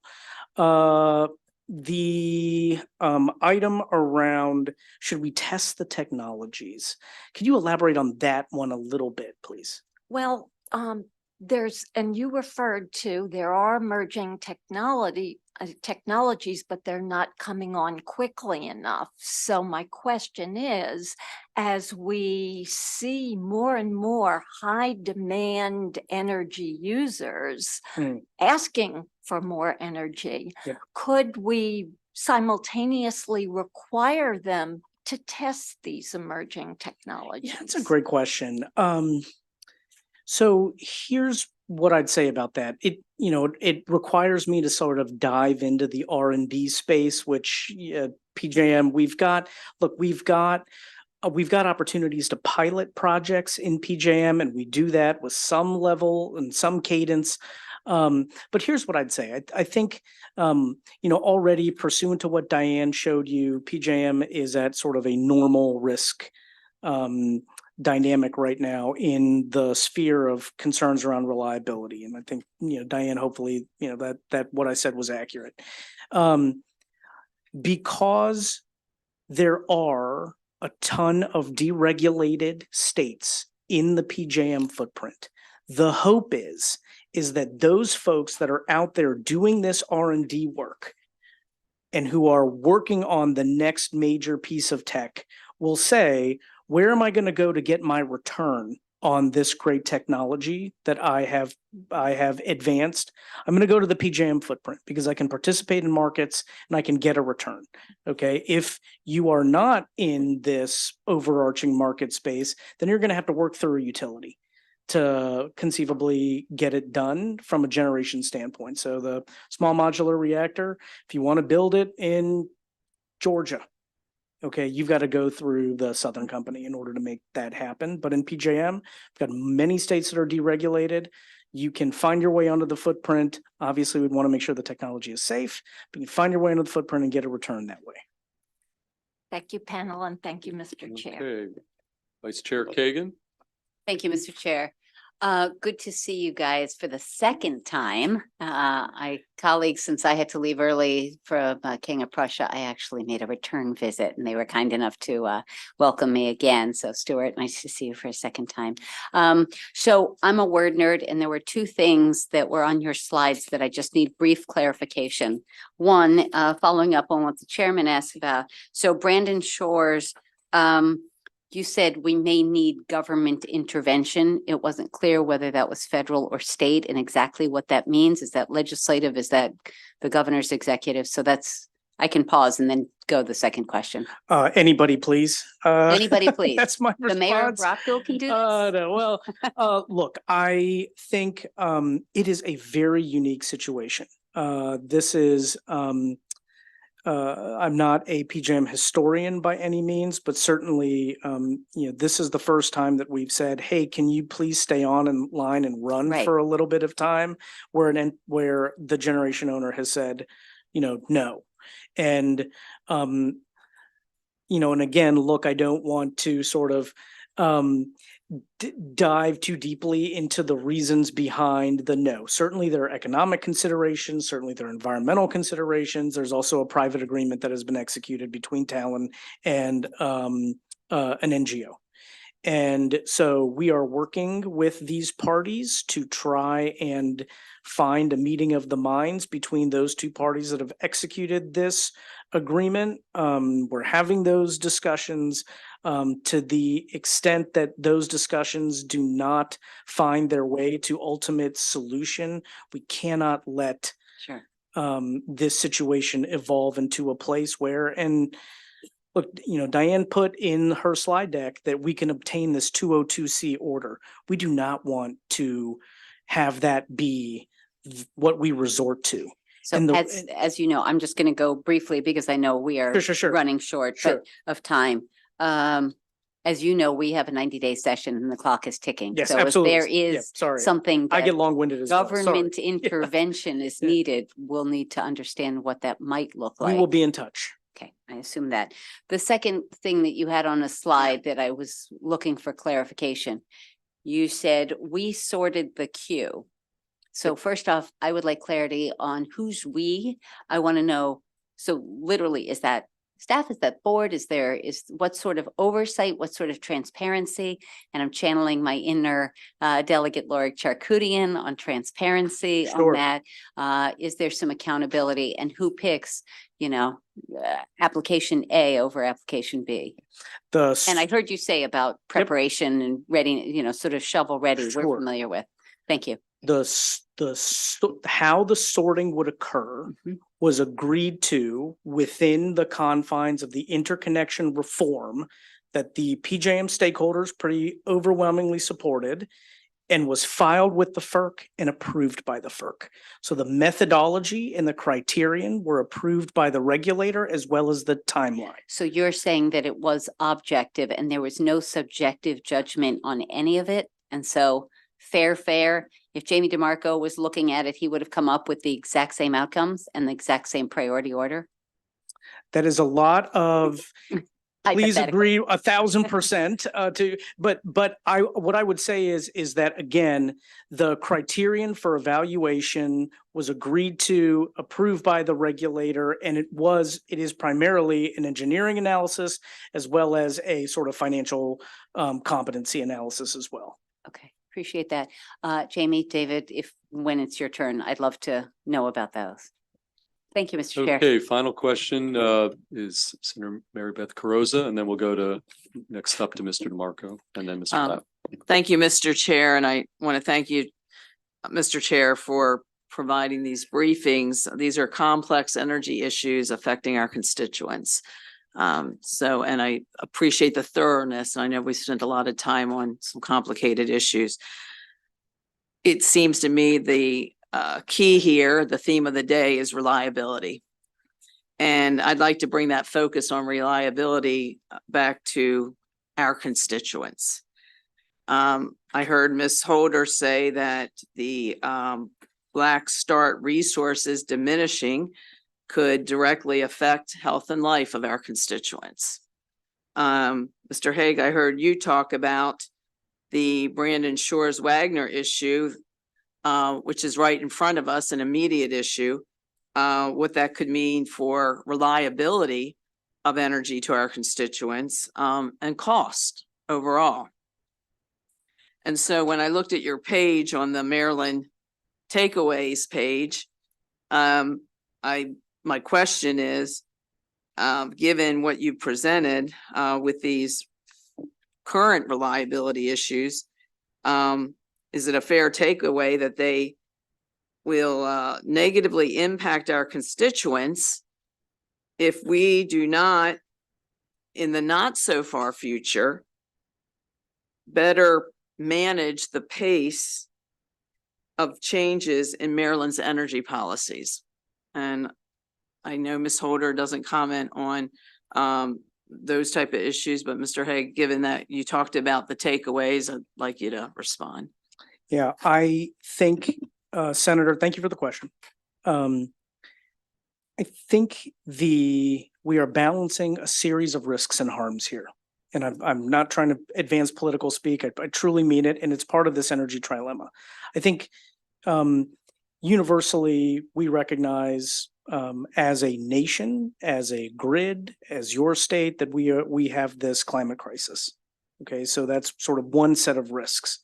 I also think that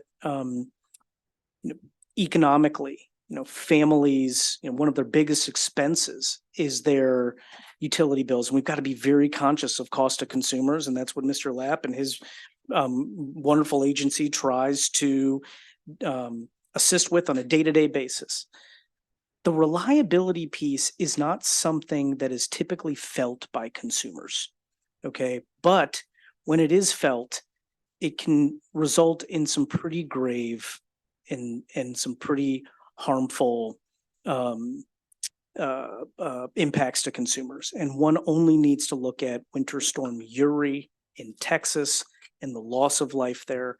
And look, just on a personal anecdote, my sort of work with PJM and kind of our mission doubled down last year, where a incredible windstorm during August-September timeframe took out distribution lines in my neighborhood. And we didn't have power for 4 days.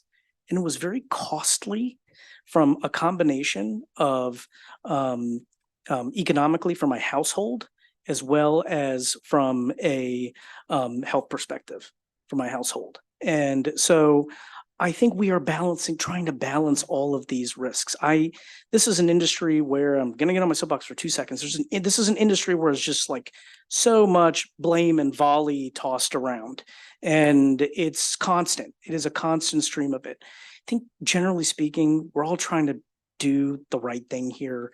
The right thing here is trying to balance all of these factors. Some folks want it quicker, some folks want it slower. There's a lot of economic interests at play here because it's energy always. But if we can keep all of those risks in mind, I think we will find our way through this collectively together. That's my optimism to end the session. Well, I appreciate your bringing it back to our constituents. Thank you. Thank you. Okay, and thank you. And I want to thank our first two panelists. I would say we had a weather episode here just 2 nights ago. It was kind of mindful of unpredictability of weather patterns. Okay, that said, let's go to you, Jamie DeMarco from CCAN, to give perhaps the environmental community's perspective on some of the issues we just heard, okay? Thank you, Mr. Chair. Thank you, Madam Vice Chair, members of the committee. My name is Jamie DeMarco. I am the Maryland Director at the Chesapeake Climate Action Network. We are a mission-driven organization helping to make Maryland a cleaner, greener, more sustainable, more affordable, more equitable place. And we also are a mission-driven organization, and our fundamental goal that we're working backwards from is what is best for the state. And we've heard a lot. I feel anxious. I don't know if this has been an anxious, anxiety-producing presentation. And I'm here to present some good news because we can actually have good things. I will, spoiler alert, the chair referred to the report from the Public Service Commission. When you passed the Climate Solutions Now Act, this committee charged the Public Service Commission with doing a full report on whether our grid can handle high electrification. I think at the time I was looking at new buildings. And the Public Service Commission said, okay, let's not just look at new buildings because it's pretty obvious the grid can handle new buildings. It's a small percentage of the building sector. Let's look at all buildings, high electrification. And let's not just look at buildings. Let's look at the transportation sector as well. So high electrification across the economy. That report came out just at the end of the year last year, and it said that the grid can handle high electrification scenarios between now and 2031. There's a lot of good news here. I heard both of my colleagues sitting to my right and left say that we're in a good place. Maryland is in the lowest level of risk danger, according to the presentation that we heard. I heard both presenters say that we have the resources we need today. So there's no reliability concern today. I just want to get that out there. We are looking at projections where we hear concerns. And the Public Service Commission has modeled this and found that we can handle high electrification. And sorry, that was maybe I did a little preface, but I want to jump into my slides if I can have them back. I'm sorry. I can click through them on my keyboard here, if that works. And and the top line that I want to remind us all is that the state has committed to reducing our greenhouse gas emissions 60% by 2031 and 100%. I think I can click through this. And by the way, since Senator Augustine mentioned you, Ms. Holder, to, get your slide, same thing, if you've got a slide or Mr. Lab, get it to the committee. That I think we'd all appreciate to have that hard copy document or electronic form of version of it. Okay. Okay. Fair enough. Okay. No, it's not. Or Ernesto, my colleague, could advance the slides. Thank you. And to answer your question, Vice Chair Kagan, from before, that to PJM reform, the Q reform that PJM did, we think that is strong reform. I mean, maybe there's some things that we should do differently, but the Q was not working before and it got better with the Q reform. So we want to thank PJM for doing that work. So if you go to the next slide, I want to just talk a little bit about our Maryland's climate reduction plan that came out just a few weeks ago. Maryland has committed to 60% reductions by 2031, net zero by 2045. These are legally mandated targets. We have decided to do this. If the state misses these goals, the state is legally liable. So these aren't nice to haves or we should have. This is the direction we have decided to go. And the governor has issued the plan for how we're going to get there. This is the only plan we have. It involves 100% clean energy by 2035, 100% new cars are all electric by 2035, and 100% of new heating equipment is all electric by 2030. This is the pathway we're on.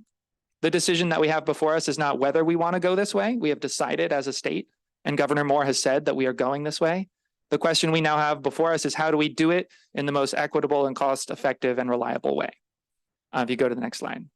And we should be glad that we're going in that direction because we will have a better state once we have done these things. Are you able to go? Thank you. The governor's report also said that when we achieve these goals, we will achieve $1.2 billion in public health benefits. And these aren't wishy-washy benefits. These are real benefits. People who don't go into bankruptcy from medical costs because of air pollution. Air pollution is extremely harmful and causes a lot of medical issues. $2.5 billion in increased personal income, largely from the 27,000 net job gain that Maryland will experience. And the average household will save $4,000 a year on reduced energy bills. When Russia invaded Ukraine, we saw gas prices jump 50%. No one who is living paycheck to paycheck wants to see their energy costs unexpectedly and unpredictably jump 50%. And when the day comes, when we get all of our electricity from clean renewable sources, and we are powering all of our society with that electricity, our energy costs for the first time will no longer be dictated by international geopolitics. And we will for the first time have truly reliable, affordable energy. And that is a huge benefit to Marylanders. If you go to the next slide. So the first thing we want to look at, there's a few questions. One is, reliability, grid capacity. And the first question I was asked to answer is sort of where are we now on wind and solar? And the preface to this is that wind and solar are the most cost affordable forms of electricity to provide bulk electricity we have today. If you go to the next slide. This is a graph showing that, those two in the bottom right are solar and wind. This didn't used to be the case. Maryland invested in wind and solar when it was more cost prohibitive. And as a result of scale and innovation and economies of scale, the cost of solar and wind has dropped. So if we want to reduce energy costs, we need to build as much wind and solar as possible. And I'll get into this more, but to the extent that there is a mismatch between capacity coming offline and capacity coming online, that capacity coming online, as we saw earlier, is almost entirely wind and solar because it is the most cost affordable. It's not just me saying it, it's the market saying it. As the graph you saw in PJM's presentation showed, more than 95% of all the capacity coming into PJM, wind, solar, and batteries, because that is the cheapest form of energy. Congratulations, we no longer have to choose between clean energy and affordable energy. They are one and the same. And so the task before us is to build wind and solar faster. That is how, to the extent that there is a generation gap, the solution to it is building wind and solar faster. So the next slide is just showing a picture of the PJM, which we have looked at extensively, the wonderful PJM. And so what this, as folks have said, electricity doesn't know state boundaries. There's no checkpoints. They don't come in and out. It doesn't cost us more if there's a wind farm in Pennsylvania or a wind farm in Northern Maryland, regardless of where it is. It's one grid managed as a whole. So the next slide we have also actually already seen before, which is the amount of wind and solar on the PJM grid. As you can see, we have about 5% wind and solar on our grid, which is more than we used to have, but still well behind many other grids that are operating effectively. If you go to the next slide, this is California, the same graph. If you look at the bottom, they have 27% of their grid is currently wind and solar, and they are operating as a grid. There is a point at which you can't build more wind and solar because they're intermittent. We don't know when that is. There's debate about where that is. Is it 50%, 60, 70%? But all we know is that there are grids that are a lot farther ahead of us than we are on PJM, and we can afford to build a lot more wind and solar. If you go to the next slide, this is the same grid, but the same image, but for Texas. And if you look on the sort of on the right, solar and wind, you can see they add up to about 29%. So Texas is actually ahead of California in terms of wind and solar penetration on their grid. And these are operational grids. So to know the answer to the question of whether or not we can transition to wind and solar in Maryland, we need to know the answer to two questions. One, what percent of PJM is Maryland electricity use? And two, if we went to 100% clean electricity, what percent clean electricity would PJM be? So if you go to the next slide, these are the answers. Maryland is 8% of PJM.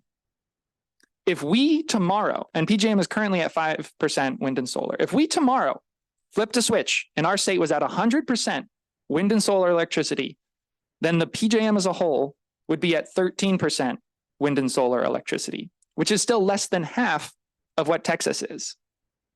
And the takeaway here is that Maryland functionally has no upper limit of how aggressively we can pursue wind and solar in terms of grid reliability and compatibility.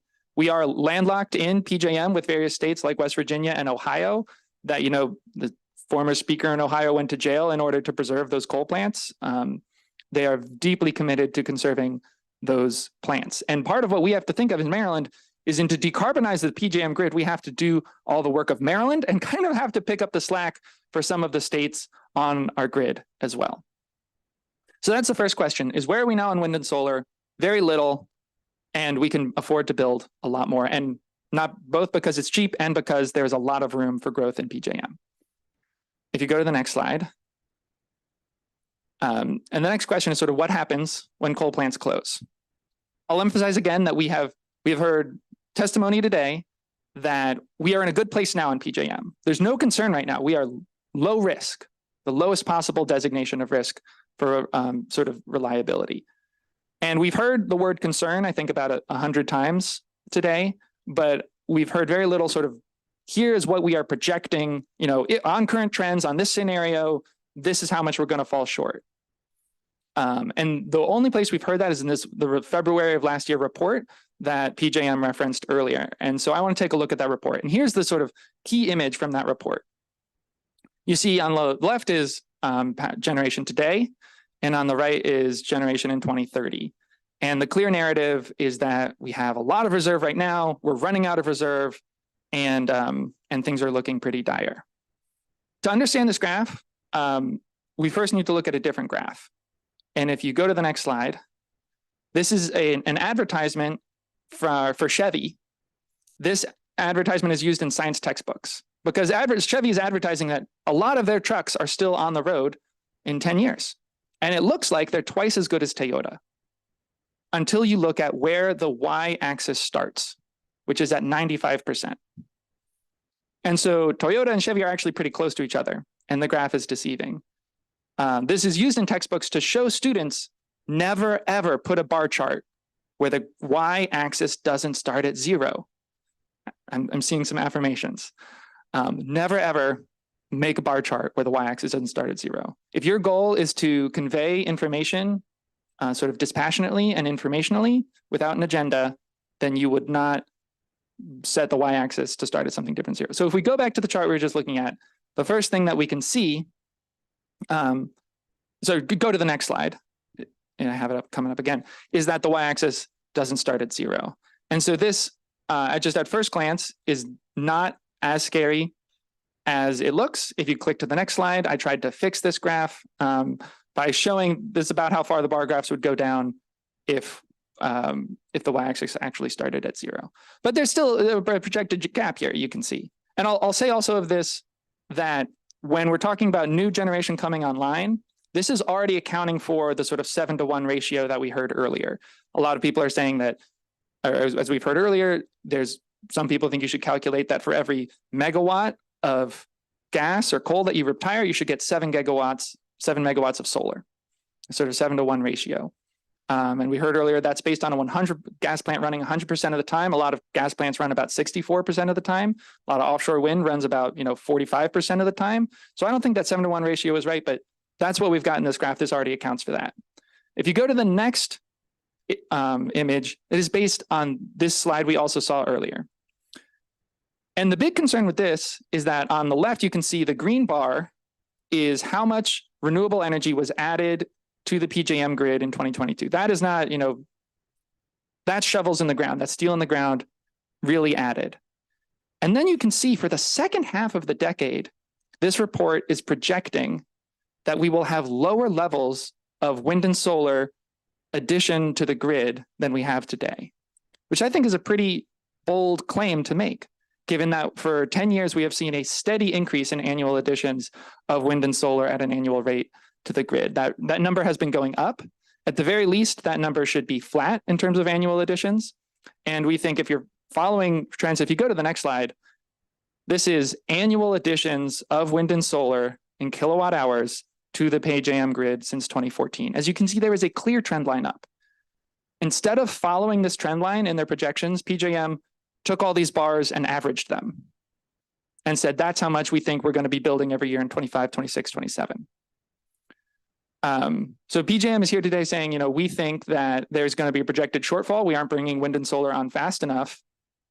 And that data is based not on following this trend, but on averaging these numbers. Roughly, I haven't seen exactly how they did their modeling. They said nothing in their report about why they think wind and solar annual additions in the late 2020s will be lower than they are today.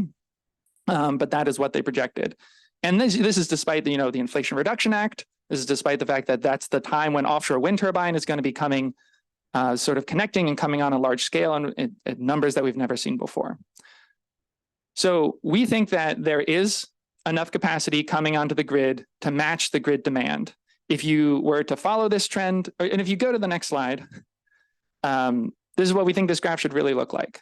And if you were to just follow existing trend lines, that electrification is going to increase demand, and there's enough wind and solar coming online to take care of it, even with the 7-to-1 ratio that PJM is using.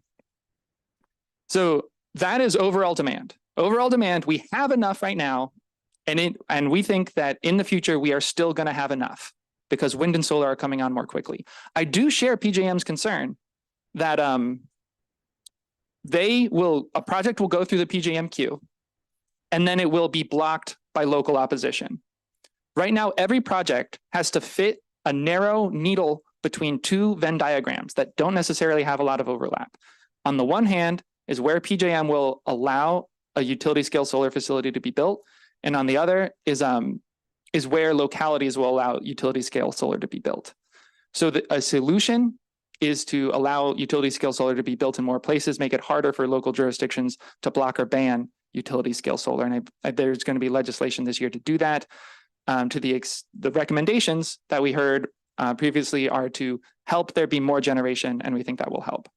So if we go to the next slide, we then do experience local points of concern, such as Brandon Shores. This is a picture of Brandon Shores. And the retirement of Brandon Shores is not an overall problem. As you heard today, we have plenty of reserve capacity. So it retiring is not doesn't mean PJM suddenly doesn't have enough reserve capacity. It is a local congestion issue. If you think of it as you were irrigating a field, you have enough water, but you just need to get the water to every corner. As evidenced by the fact that the solution to Brandon Shores closing is not opening a new power generation source, but it's just building transmission. And so it is building transmission to solve that. And if we look at why PJM might be putting out this report in this way, it is important to remember that while PJM itself is a nonprofit organization, it has an internal decision-making process that relies on voting. And in voting power, what PJM decides to do is determined by shareholder utilities. PJM is a private entity, and it has a decision-making process. And there are voting members, and that voting process is controlled by shareholder utilities that we have no ability to even see how they vote. As the Vice Chair alluded to, last year, Laura Charkoudian brought a bill to create transparency, a first level of transparency to that process, and the utilities hated it. The CEO of Exelon flew to Maryland to kill that bill because the last thing they want is for all of you to be able to see how the decision-making in PJM is happening, because right now they control it. And so these slides are presented to lawmakers in West Virginia. I think they experienced the same emotions a lot of you experience of a jarring sense of danger. And they almost sprained a muscle rushing to subsidize the coal plants more to keep them from coming offline. And so that is the context. I think whenever you're hearing information, it's important to know where the source of that information is coming from. If we go to the next slide, I then just want to dive into what about electrification? We know we have enough energy. We're going to have enough energy, but what about electrification? And this is where we come back to the report I referenced at the top. If you go to the next slide, I think this is an incredible image put out by the report commissioned by this committee in the Climate Solutions Now Act. As you can see, or hopefully you can see if you can squint, that between 1980 and 1990, the Maryland grid, and this is in compound annual growth of peak demand. It's important to remember that the grid is built for the worst hour of the worst day. And so this is tracking peak demand. Peak demand grew at a rate of 4.9% compound annual growth between 1980 and 1990 in Maryland.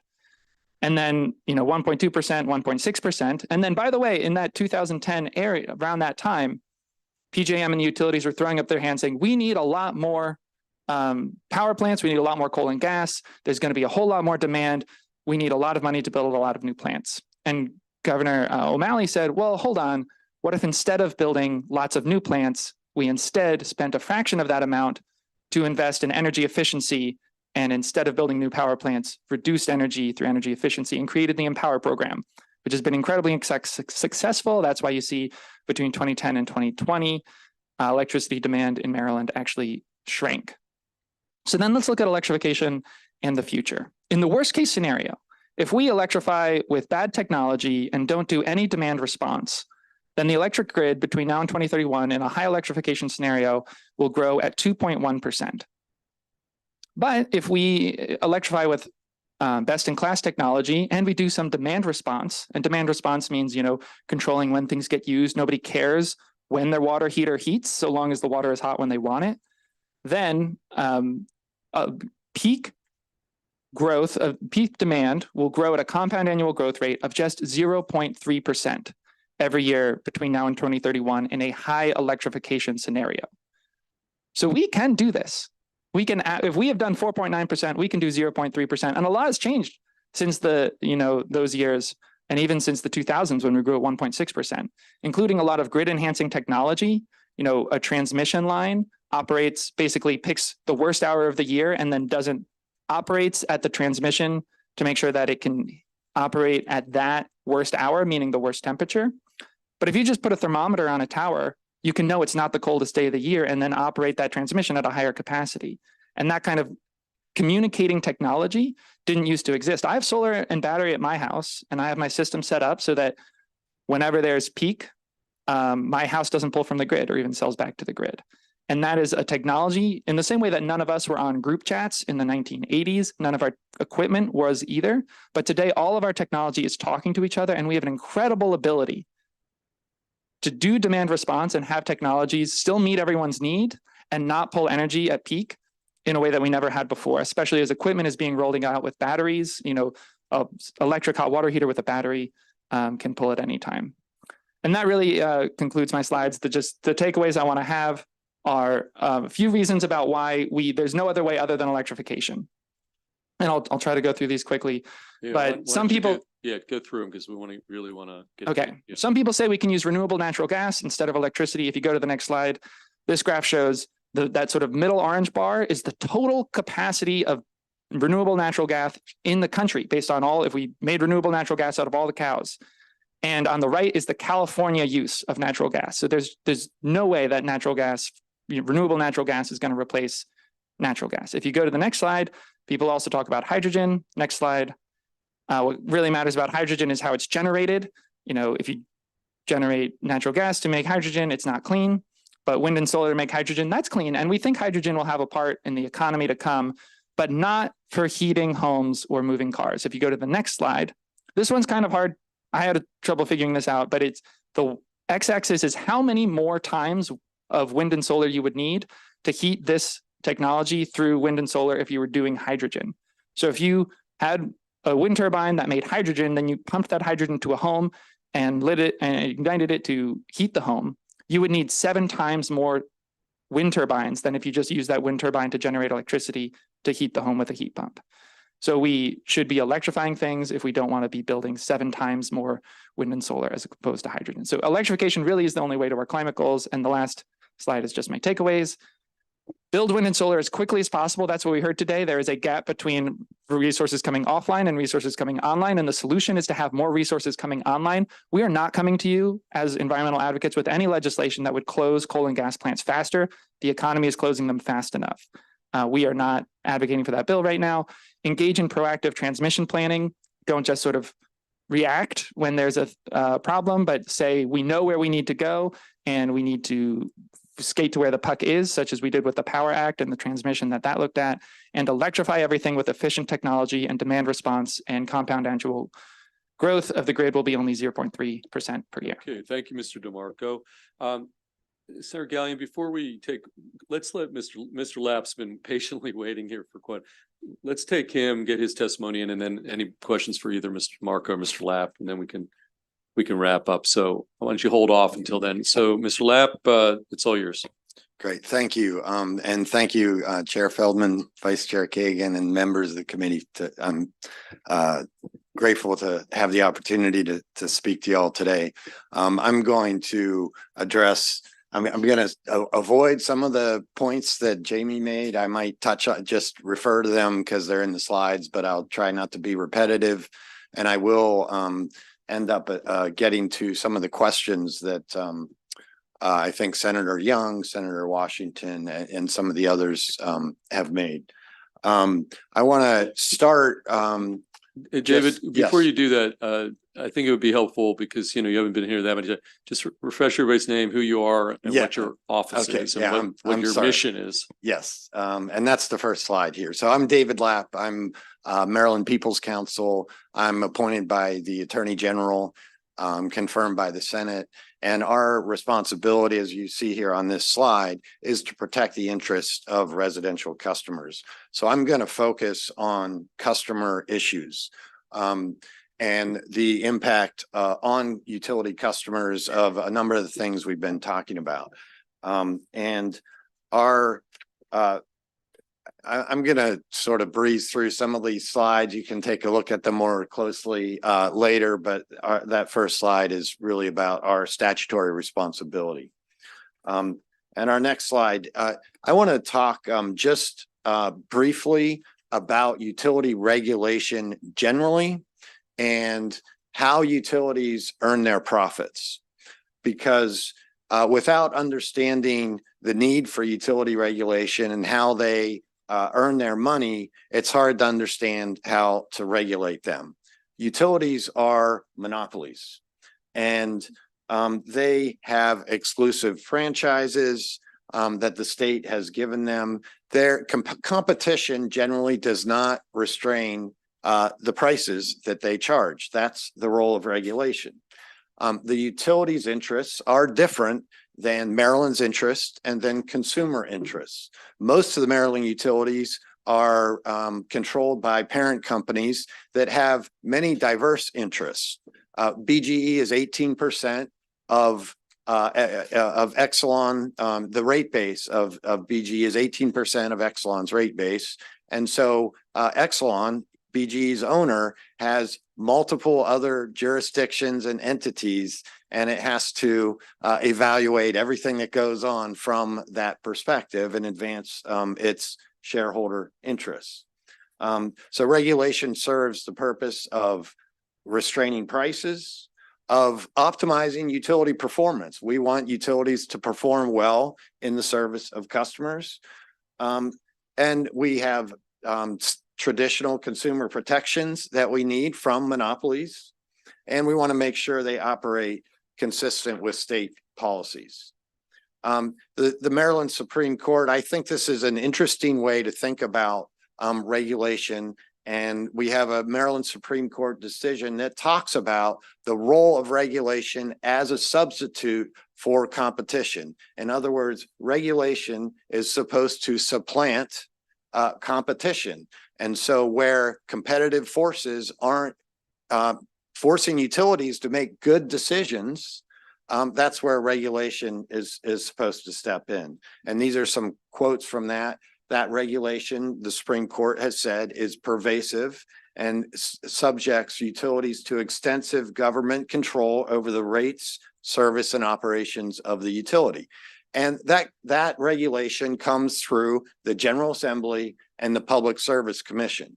And so it's important to understand when you hear from the utilities, and by utilities, I'm generally referring to PJM as well, because as Mr. Del Marco said, PJM, the governance structure gives control, substantial control over PJM to the utilities. And so when you hear from the utilities, you're not hearing necessarily about the best way to regulate them in the interest of state policy and consumers. You're hearing from them about how best to regulate them from the view of their investors. And that's not going to be compatible all the time. And I think that's something, you want to hear from the utilities, you want to hear their perspectives, but you're not hearing from a neutral party. The next slide shows just some areas of utility regulation that where consumers are at risk.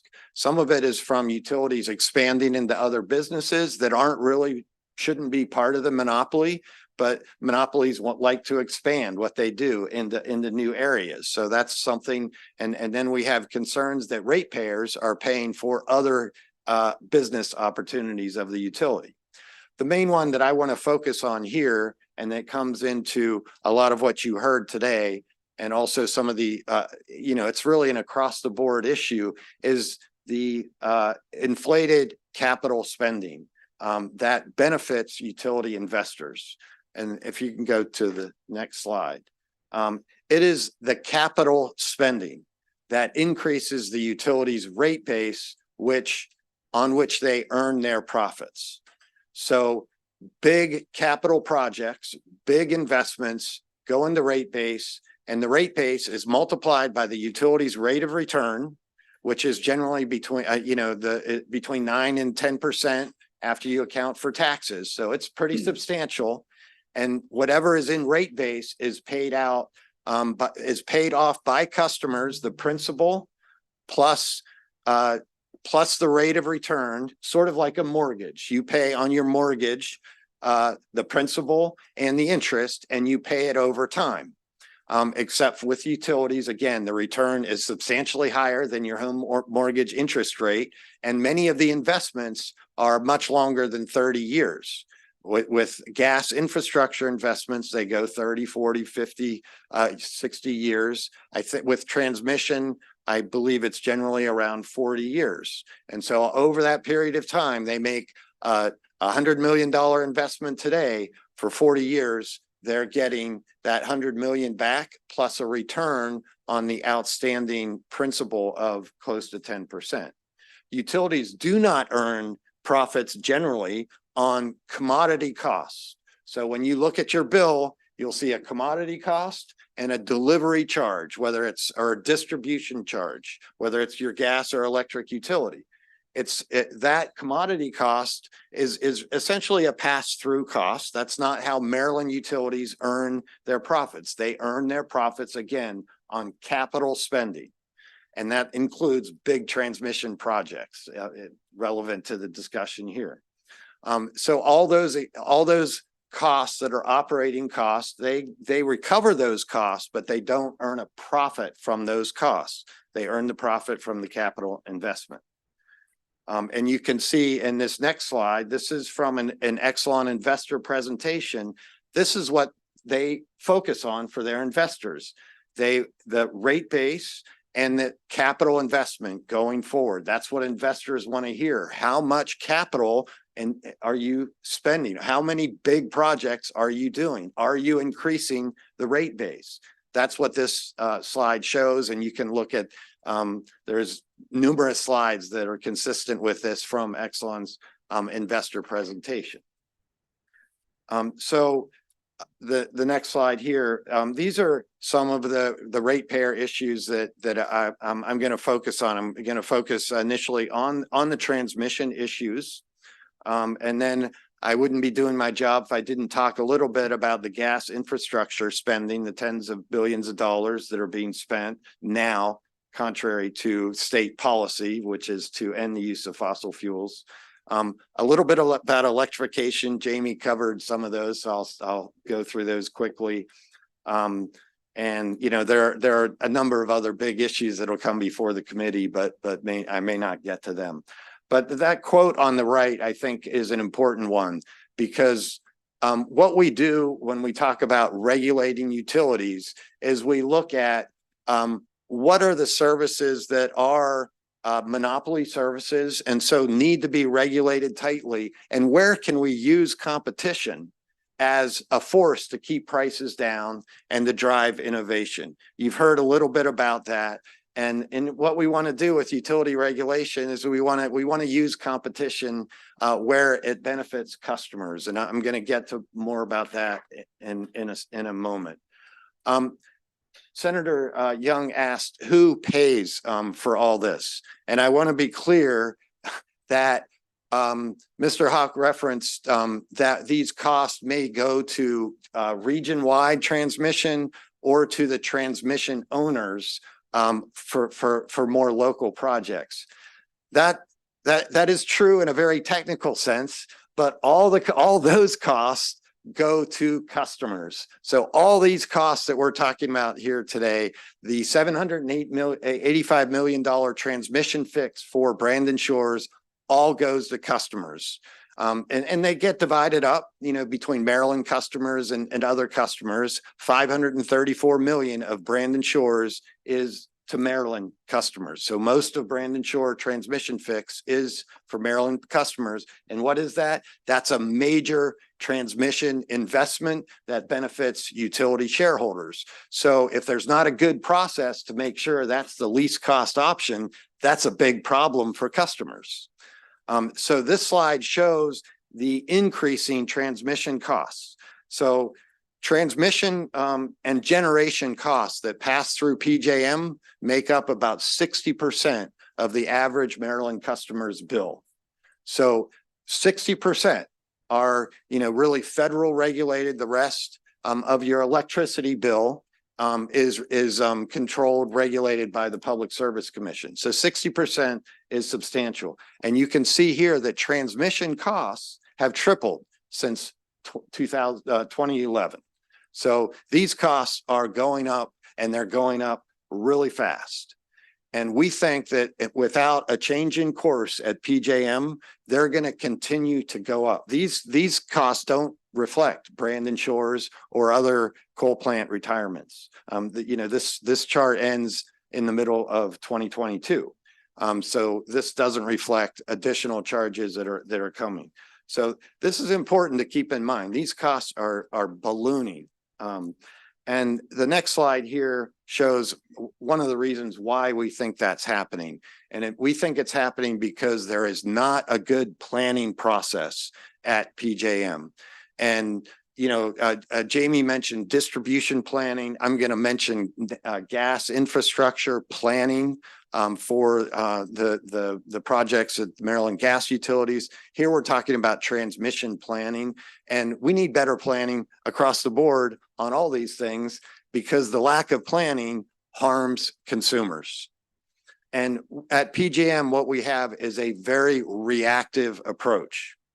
And the PJM tariff says, we're going to look at what happens when we get a deactivation notice from a generator. So with Brandon Shores, I believe the deactivation notice was provided in April of 2023. And that triggered this, very quick process by which we ended up, hearing, we as Chair Feldman mentioned, we filed a protest in part because we didn't think the process was very transparent at all. And we didn't get much insight into it. We had lots of questions we didn't get answered. This it came up with the data centers in a big way. $5.5 billion is the cost that PJM requested, and FERC is before FERC, I believe now, for data centers, 5.5 billion. We learned the specific proposal for those data centers in October. We just learned what it was. We got information, thousands of pages in November, and the PJM board voted on it December, I believe, in the first week of December. And so $5.5 billion. And that's the kind of turnaround. Now, when we have a rate case before the Public Service Commission in a multi-year rate case, we have 300 days. We have discovery, we have evidentiary hearings, we dig into what those costs are. We have none of that availability for 5.5 billion of transmission costs for the data centers. So that is part of what we went after in our protest on Brandon Shores. So the competition, where does competition come into play with transmission? Transmission doesn't have to be built by the local utility. And there are studies that show significant reductions once the transmission need is identified, if it's competitively procured. But unfortunately, we have, because of the governance structure, we think the governance structure plays a big part of it. Jamie mentioned the governance structure, and to be clear, the consumer advocates have 14 votes at PJM. The transmission owners have about 80 votes at PJM. Some of the transmission owners, holding companies that have more votes than all the consumer advocates combined. So that gives you a sense of the governance structure and what's driving decisions at PJM. And of course, if they can gear those decisions so that they increase their capital expenditures and their transmission rate base, that's what is profitable to their investors. And but those costs are paid for by customers. The other problem is that there's no the transmission owners, Maryland Utilities, voluntarily participate in PJM. So PJM operates under the possibility that a big company like Exelon, First Energy, AEP, some of the other big companies, that they could pull out of PJM. And that would, undermine PJM's role entirely. So because that membership is voluntary, and the utilities actually, FERC gives an extra return on equity that we estimate in 2025 will cost Maryland ratepayers that extra return on equity about $20 million a year as an incentive to participate in PJM. So that incentive is paid because it's voluntary, and RTO membership is not required. So if you can show the next slide. So this isn't just us saying that transmission planning at PJM is not good. This slide shows from a report that was issued this past summer, and it shows PJM getting a D+ for transmission transmission planning. And this is, a national group that has ranked all the different regions. And you can see a lot of regions don't do very well, as in PJM does pretty poorly. We think that there are reasons why this their letter grade could be arguably lower than it is. But this is not just OPC saying their planning is not good. The next slide is very important because when we talk about transmission, the possibility of transmission being competitively procured and saving costs because it's competitively procured rather than being assigned to the local utility, that generates cost savings, estimates as high as 40%. And what FERC said back around 2012 is they said, if there is a transmission project that's part of the regional plan, it needs to be competitively procured. And if it's not, if it's a local project, in PJM, they're called supplemental projects. If it's a local or supplemental project, then it doesn't have to be competitively procured. So what this slide shows is after FERC issued that ruling, before the ruling, most of the projects were regional projects called base projects. But after FERC issued that ruling, PJM gradually, I mean, it took a couple years because, things move slow, but they now do most of their projects as local supplemental projects, which are automatically assigned to the local transmission owner, BG, Pepco, Potomac Edison. They are, and so that inflates their rate base and increases their profits because that's how they earn their money. So we see this huge shift that coincides with the increase in the earlier chart with increased transmission costs, with a shift from base projects that have to be competitively procured to local projects that don't. And so PJM only analyzes the local projects under a do no harm standard. In other words, if it doesn't harm reliability, it's okay. So it's not evaluated for cost effectiveness, and neither does Maryland. The Maryland PSC does not evaluate those projects for cost effectiveness. There's a CPCN review, but generally that does not include a cost effective analysis. So these projects really escape effective regulatory review. The costs are just passed through to customers. This next slide, this goes to Senator Washington's question in part because PJM operates in 14 jurisdictions, 13 states and DC, but Maryland's situation is very different from the rest of PJM. And this gets into transmission constraints that go into Maryland's to Maryland utilities and that affect Maryland customers. There are three main local deliverability areas for Maryland, and a local deliverability area, an LDA, is a transmission constrained area. So that means that the customers within that area have to get power from generation located in that area, or there has to be transmission available to import into that area.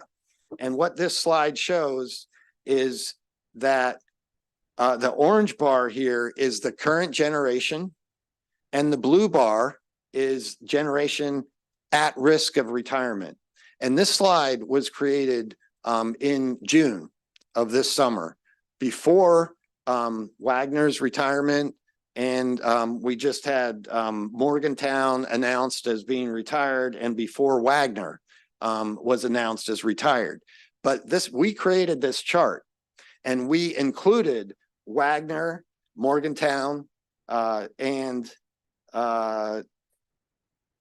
Dickerson, Perryman, several different plants in the blue of expected retirements, and Wagner and Perryman, or is it Perryman?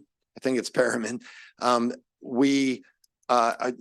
just got announced. We predicted that ahead of time, and that's important because Brandon Shores had just happened, but Brandon Shores was foreseeable, and that's the problem. PJM didn't act until they received their deactivation notice, and that deactivation notice triggers a review at PJM as to whether Brandon Shores is needed for reliability purposes. and what the transmission solution is. Now because there's a lack of generation within the Maryland LDAs and there's transmission constraints, there's a problem. And it's a real problem, so that there has to be a solution. And the solution is either generation or within that area or transmission. And because what PJM decided, we need a transmission solution. We think they didn't evaluate alternatives sufficiently, and we think they waited too long. Their planning process waits too long to evaluate that. But then then they do an analysis whether that plan is needed for reliability, and if it is, they do what we've heard earlier is an RMR. And RMR is like the way we were talking about it here. It sounds like, well, that's a nice solution. We ask the generator to keep running until the transmission fix is in. These RMRs are extremely costly to customers. We had Indian River was a plant that has an RMR prior to Brandon Shores earlier. The transmission fix for Indian River 4, that plant owned by NRG, it was deactivated before, and then you don't learn about the RMR until later in the process, until it's close to retirement date, which for Brandon Shores won't be until 2025. But the RMR for Indian River is $345 million. The transmission fix is $47 million, and the cost of the RMR is $345 million. Now, we know that the cost of the transmission fix for Brandon Shores of $785 million. We know Maryland share is $534 million, but we don't know yet the cost of an RMR. We've done some very preliminary high-level estimates of what it might be. We think it can be between $350 and $750 million for Maryland customers. So it's a huge amount. So these are when we have these late deactivation notices, we have to do an emergency transmission fix. And because the other loophole for not competitively procuring a transmission solution is if it's deemed an immediate need. And that's what they said about Brandon Shores, that it's immediate need. So that means the solution automatically goes to the incumbent transmission owner, Baltimore Gas and Electric, and so that grows their rate base. It's very highly beneficial to Exelon. So and then there's the cost of the RMR, which could be essentially more than the cost of the transmission fix for Maryland customers. Hey, David. Yeah. I know you have a lot more slides, so maybe from this point forward, because we already had some folks, Yeah. but I mean, if you could streamline to get Yes. sort of, I know, because there's a lot, you've got quite a number of slides. Yeah, Try to streamline. I will go. Yeah. I wanted to make sure I covered these transmission issues since that was the focus. I wouldn't be doing my job here if I didn't say anything about the gas infrastructure spending of the utilities. And this is at the distribution level. This isn't, and this is another way that the investors are benefiting in a way that's very contrary to state policy. We have a lot of resources on our website about this. We've done some reports. And so in the interest of moving forward quickly, I won't cover all them, but I want to say this slide shows just a very tiny increment of that spending. And this is based on data that we got from BGE, that the cost of one house, and this is the replacement program, the cost to replace, this is the stride work for one house. The principal cost is over $6,000 for one house. And that doesn't include the utilities return, which brings the cost over time as it's recovered over $19,000. And if that customer electrifies, that money is just wasted. BGE or Washington Gas some of their costs for some of their houses go up to their average. If they're not replacing the main at the same time, according to their witnesses' testimony in a recent rate case, over $24,000 for one house. Okay, and those costs are made with the expectation that they are going to be recovered over decades and decades of continued gas use at the same level as today. And we know that's not going to happen, not just because of climate policy, but also just because of pure economics. The Maryland Climate Commission has recommended modest legislation that just says before you do this stride replacement work, you should evaluate whether there are cost-effective alternatives. You would think that would already be done, but it's not being done now. And actually, we have a judge at FERC, an administrative judge at FERC, that said because of the stride statute, we don't even think the Public Service Commission can require the utilities to provide or to do an alternative analysis of whether there are more cost-effective solutions. You just have to do this massive replacement work. Maybe skip a couple slides and I'm gonna try and wrap up pretty soon. I'm at electrification and Jamie covered some of these, but I think it is important to understand if you can go back to, I want to just highlight these this point because regulation, as I said earlier, the Maryland Supreme Court says it's supposed to replace and substitute for competition. But what we have going on with the gas utilities is what I think is really heads in the sand. We have, and I have quotes here on, I think you have the wrong slide up. There we go. No, it's this slide. Oh, it's trying to go backwards. We have quotes from three of the three biggest Maryland gas utilities, which I think shows that they are ignoring reality.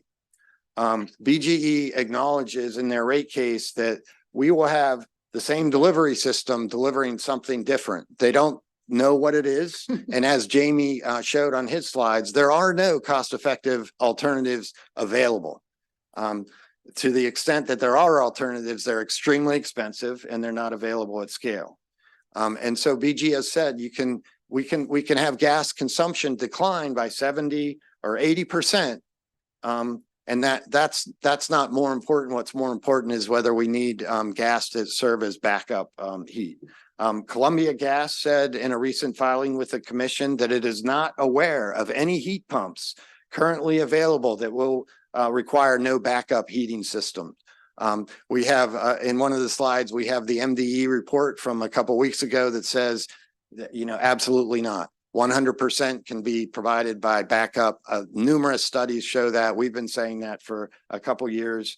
Washington Gas quote here says that they shouldn't speculate about future environmental decisions, and they have done no analysis, documents, or studies forecasting the expected gas usage of customers over the next 30 years. No business in a competitive market could operate that way. And we know that consumption is dropping. I will keep moving. I have a couple of slides, some slides here that touch on some of the issues that Jamie mentioned. The STRIDE program, it lasts another over 20 years. So it's not like we have an existing gas system. You might hear the gas utility say, well, we need to leverage what we have. Well, they're replacing the entire system and they're only about a third of the way through. So there is not an existing gas system. It's an old system and it needs to be replaced if we're going to use it, but we shouldn't spend tens of billions of dollars replacing it if it's not going to be used. I mentioned the PEPCO, the PSC electrification study. This slide unfortunately got cut off, but if you look on the left side, Jamie mentioned 4% or so compound annual growth in the 1980s, and because that's the PSC study only went back that far historically. If they would have gone back further, and that's what this slide shows in the right-hand side is PEPCO, and it goes back to the 1950s, and it shows that the compound annual growth was upwards of 9%. If you go back further, for some reason, the PSC decided to only go back to 1980. If you go back further, it was even the growth was even more significant. And one other point about electrification, at the same time that we were hearing that during the Climate Solutions Now Act discussion, that if you electrified new buildings, which as Jamie pointed out is a small subset of overall buildings, if you do that, we might have blackouts where, you know, we should be concerned about that electrification. Well, under the highest high electrification, under the greatest growth scenario of 2.1% compound annual growth, which is legacy technologies, that would BGE's peak load would grow to just over 7,500 megawatts. In 2011, BGE met a peak demand of over 7,600 megawatts.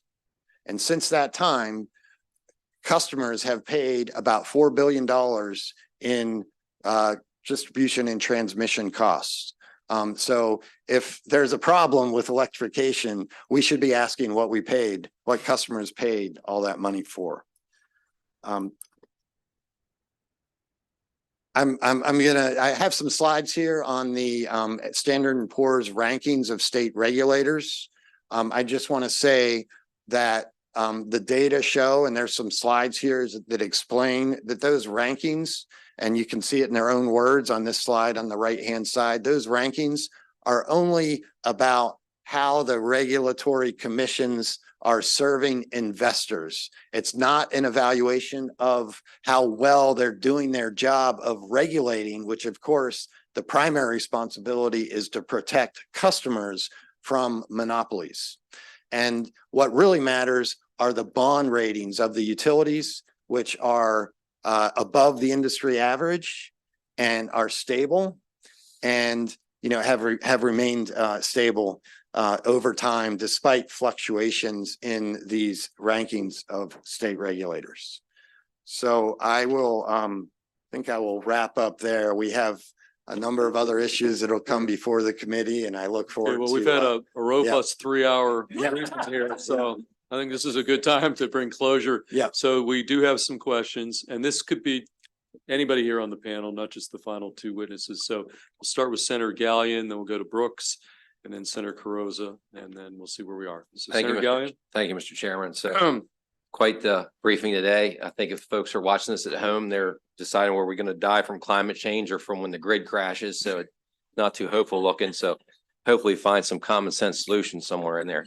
A few questions, if I may, Mr. Chair. Mr. DeMarco, your presentation base was pretty much all on wind and solar.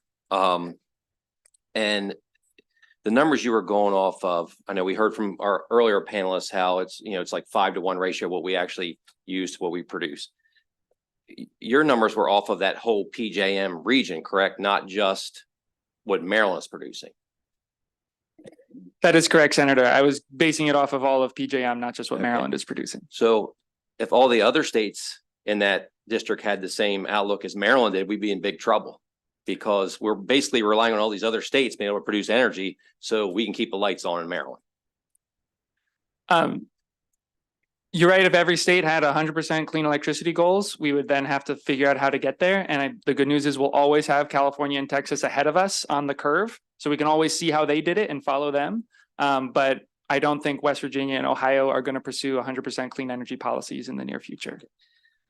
Next question. As we focus on the wind and solar, which are both intermittent, why do we not talk more about more of an all the above approach that would include such things as, you know, nuclear, hydro, which we have a little bit of already, anaerobic digestion, geothermal, which I have in my house, love. It saves a lot of money on my electric bill. Why is there not more focus on the other things as well, so you have a broader pool to kind of choose from as we're looking at supplying energy going forward? Thank you for the question, Senator. That is a great question. And I don't think that the final grid will just be wind and solar. I focused on those because that's what's in the PJM queue today. As you saw from PJM's slides, is 95+% of what's in the queue is wind, solar, and storage. We would love to see more geothermal. There's great innovation happening with being able to make geothermal energy anywhere. And we would love to see other technologies come online. But we have not yet seen, modular reactors or other technologies reach the affordability that wind and solar have already reached. So that's why I focused on those, but I don't mean to say that they will make up 100% of our grid in the end. Okay. And then to your estimation, this has been a topic in this committee as well, as far as solar siting is a big issue that was not mentioned either. Do you have a ballpark? How many acres of solar panels do you think we would need to reach these goals? If with Maryland, we're going to take care of our own, so to speak. And how would we, the low hanging fruit is the ag land. So then we run into food insecurities. Has that been brought into some of your thought processes as you give your recommendations? Yes. We would only need 2% of Maryland's ag land to meet our solar goals that we have. And that, I believe, is less than the ag land that's currently taken up by corn that we're growing for ethanol. But solar is much more efficient use of land than growing corn for ethanol.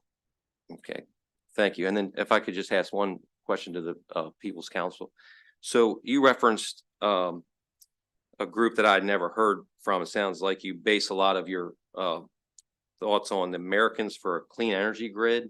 So is that, I've never heard of that group before. Is that like a well-known, reputable group? I mean, where it seems like you're putting a lot of stock in their data where you were grading PJM and their planning. And as we heard earlier, we got to kind of dig in sometimes at some of these graphs and charts. So can you tell us more about this group if they're somebody that we can rely on? I think maybe the best thing I can do is I could send you the report.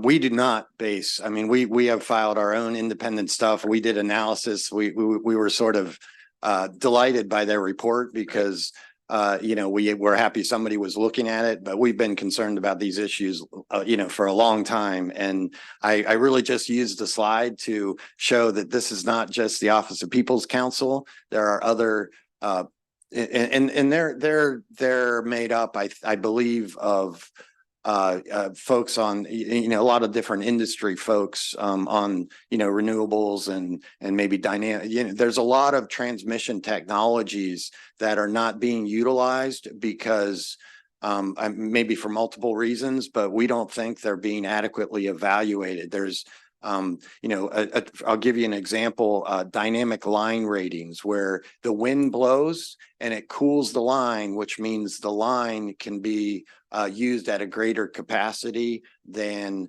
it's made for, and that planning processes take evaluation. It's a simple technology, and there are companies out there and they put something to measure the wind, which means that if at a time of peak load, the wind is blowing, that line can handle more than if you assume that it's a still day. And there are other technologies like that. And so there are companies that if their technologies advance, it means less transmission construction, less capital investment. We do not rely at all for our own independent work on that organization. But I can tell you that. But it wasn't a slideshow. Yeah, it was in our slideshow, and that presentation was the topic at a big session at the National Association of Regulatory Utility Commissioners, NARUC. They have 2 annual meetings, and that's for the public service commissions are all members. Maryland commissioners go to that. Sometimes I go to that, and I was asked to be on a panel, which is why on that topic. So they had a panel at this big conference on that report. So that report has been given some credibility, nationally. Thank you. May I respond to that as well? Who's Chairman, this is me. Oh, Yep. yes. And then we're Really going to quickly, that report is put together by what is effectively a clean energy renewable trade. And I would just point out, and I said, I think the Office of People's Counsel does a wonderful job trying to represent consumers. At the same time, citation to that report, there is a lack of symmetry between a desire to not spend on transmission and what that report effectively said. And what that report effectively said is that we're not building enough transmission. We're not building enough long-term transmission. The entity that got the best grade was the entity to our west, MISO, a B+, because they've advanced a long-term transmission planning framework where the cost of the first tranche of their transmission build-out was $10.3 billion. Okay, so that is an organization that's saying we want more and more and more transmission to help build out renewables across the grid, across the nation. And there's just simply a lack of symmetry between we don't want transmission spend, and also a critique and criticism that we are not spending enough on long-term transmission. Thank you. Okay, let's go to Senator Brooks. I don't want to get into a back and forth between Mr. Lab. Thanks, Mr. Chair. Mr. Lab, utility company, they are a monopoly, but they are still for-profit organizations, right? Right. That's Now, right. under normal condition, the normal companies, their capital costs, whatnot, or depreciated, and they recover that cost in that manner, and over a period of time. So how does it work with the utility company where they would amortize? Seem like they're amortizing their capital expenditures as opposed to depreciating them and recovering those costs, or mitigating their tax liability to the federal government. How does that work with them as opposed to just normal for-profit organizations? Well, to be clear, utilities make these investments. They're depreciated over time, and customers pay what we call in our world a return of the principal investment and a return on that investment. And the return on that investment is basically approximately 9 to 10% multiplier of the size of their rate base. And that 9 to 10% accounts for the utilities taxes. So customers are covering the utilities taxes, so the utility is made whole. I want to be clear that OPC is not here. I'm not here saying we don't need any transmission. We oppose all transmission, or we oppose all gas infrastructure spending, or all capital investments. Customers need utilities. We need their investors to be able to raise capital. We don't go into rate cases and just oppose rate increases just as a knee-jerk reaction. We make evaluations. We have never opposed entirely, at least while I've been at OPC, an entire utility rate increase. We evaluate what we think the utility needs to serve customers. And so we oppose inflated and unnecessary capital spending, but we're not opposing all transmission. There probably does need to be some transmission solution, partial solution, at least to Brandon Shores. We want to make sure that it's at least cost to customers, and that's what we're concerned about. We're concerned about the process that is being used and the lack of planning going forward, the reactive approach that PJM has. Okay, and I reclaim my time. No, but so in actuality, what you're saying then, if the ratepayers are paying paying their taxes as well, their income taxes as well, so really that means the utility company not paying taxes at all.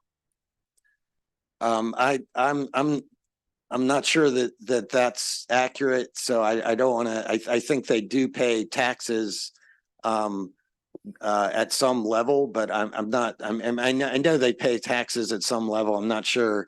I can speak specifically to the accounting, but we certainly I can get back to you on that. Okay. But as a general matter, the utilities rate of return is grossed up to cover the utilities taxes. That doesn't mean the utility necessarily is paying no taxes. I would have to look further into to Okay. that question. I should know that. I apologize. That's okay. I would appreciate you doing that for me. Yeah. Thanks, Chair. Okay, so we got Senator Carozza, and then the final question of the day is going to be. No, okay.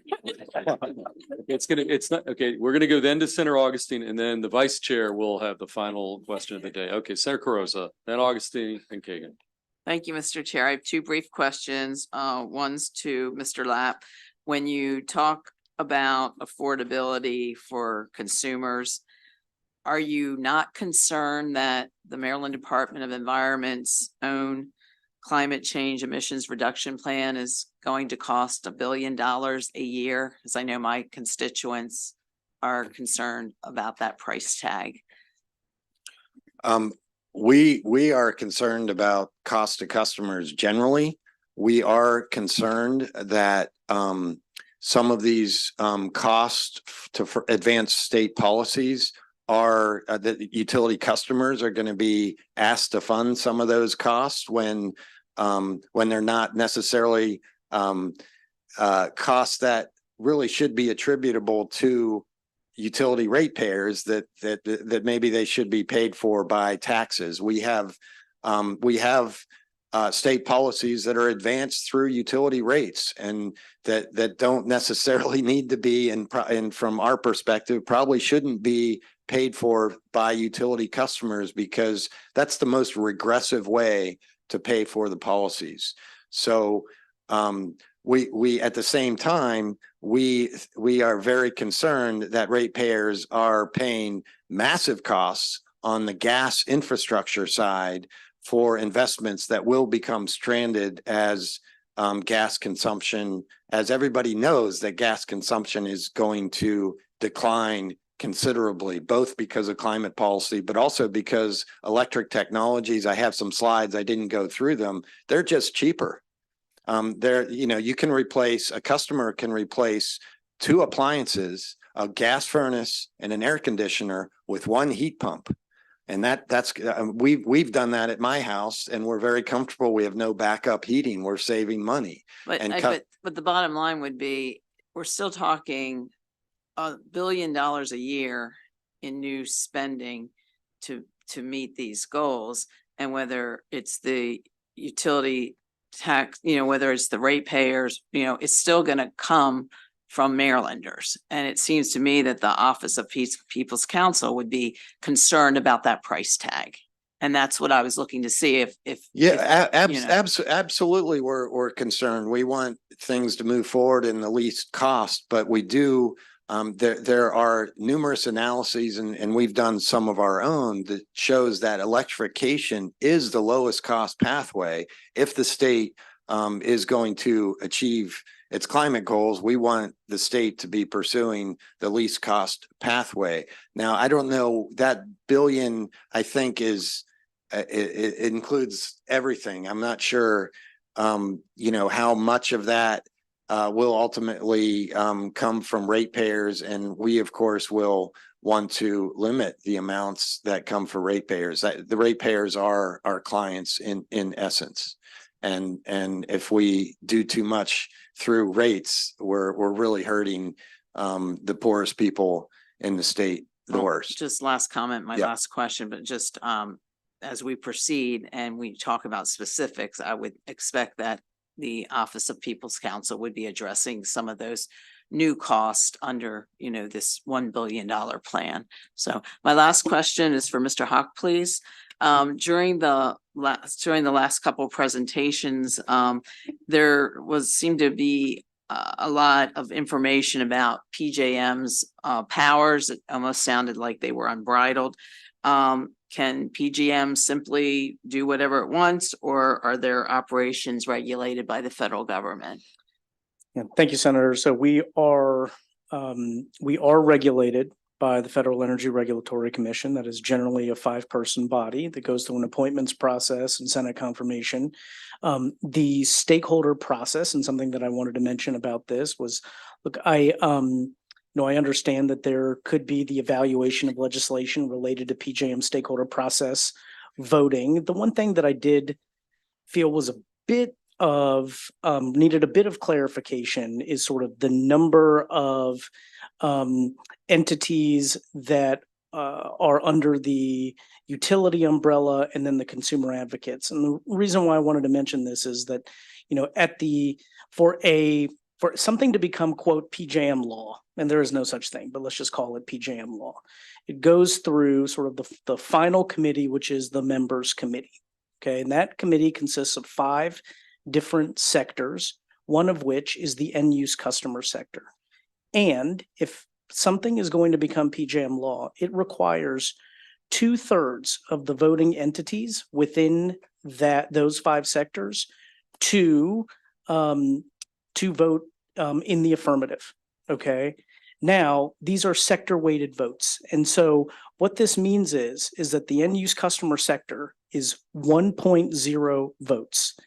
The transmission owner sector is also 1.0 votes. And the reality of how our stakeholder process is situated is that actually the end users, with the combination of the end use customer sector as well as the electric distributor sector, can effectively get together to veto anything that may become PJM law. And this requires sort of, you know, we have created this, you know, alchemy for ourselves, and the members have created this alchemy for ourselves. And so, you know, happy to do some, you know, an additional deep dive on, you know, how PJM voting actually works. I recall the chart from our visit with Yeah.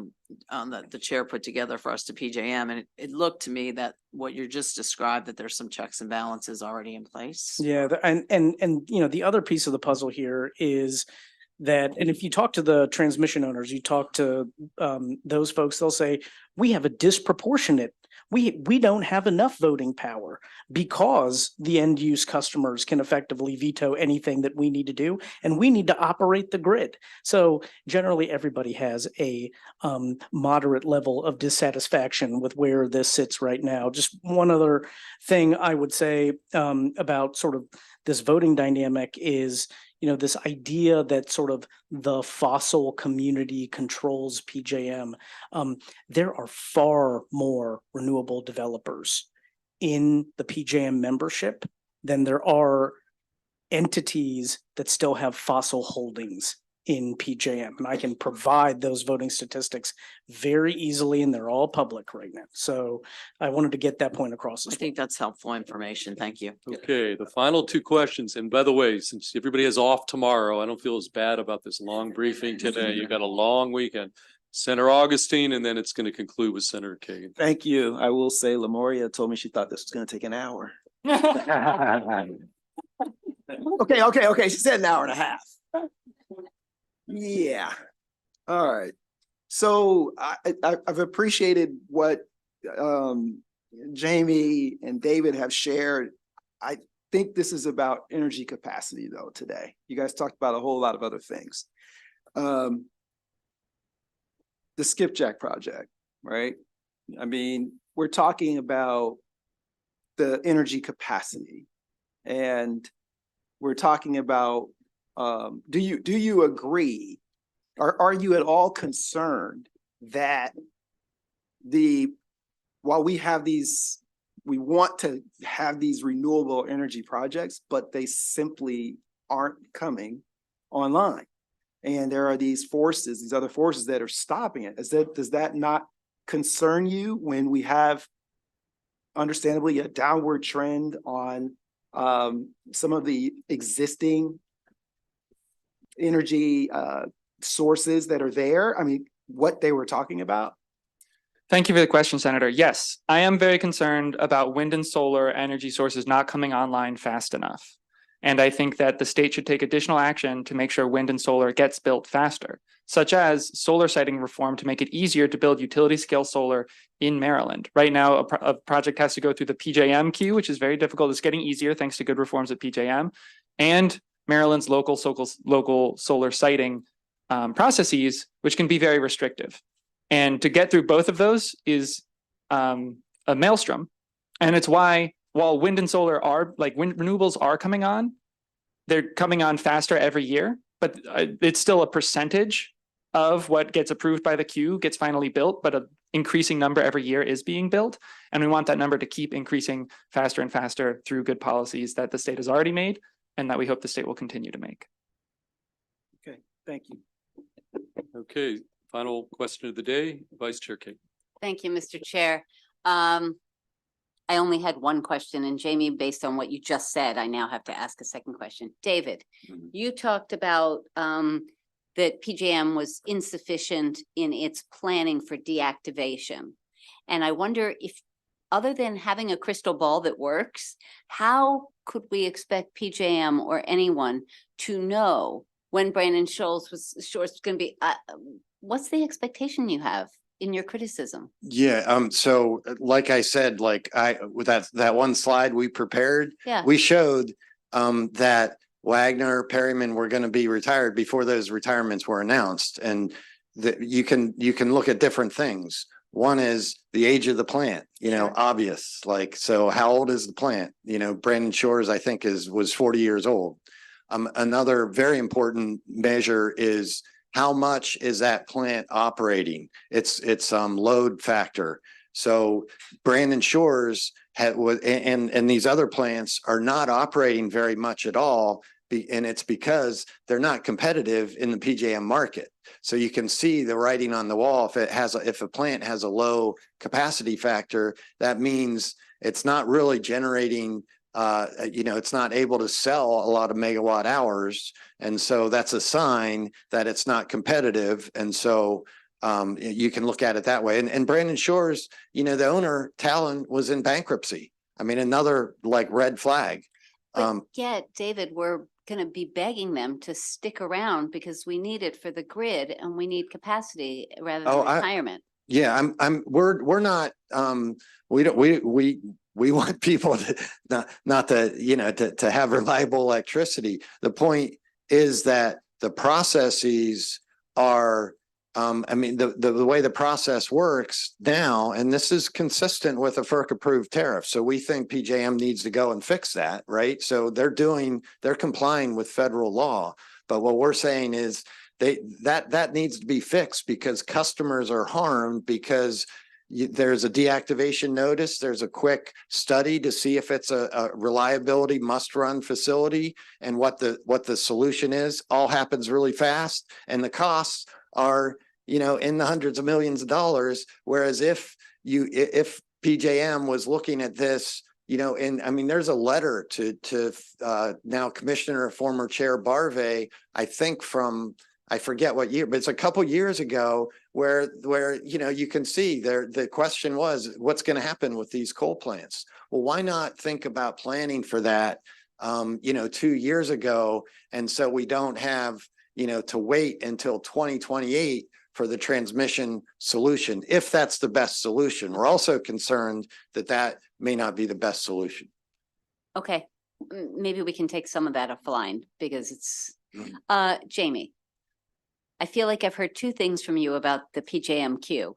I thought I got kind of a thumbs up that it's a great thing, that it's thoughtful and fair and objective and all that.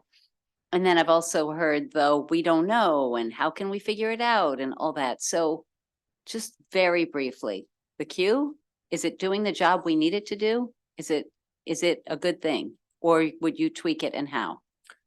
The queue is better than it was. Okay. They've improved the queue. Okay. The queue is still a process that developers have to go through, and not everyone makes it through. Okay. Well, but not everyone deserves to make it through. Right. Okay. All right. Again, to be continued, I guess. Thank you, Mr. Chair. Okay, this was a long afternoon, but it's a very, very important topic. And so I think it was time well spent at least in my view. So with that said, enjoy the weekend, everybody, and I will see you on Monday. This meeting is hereby adjourned.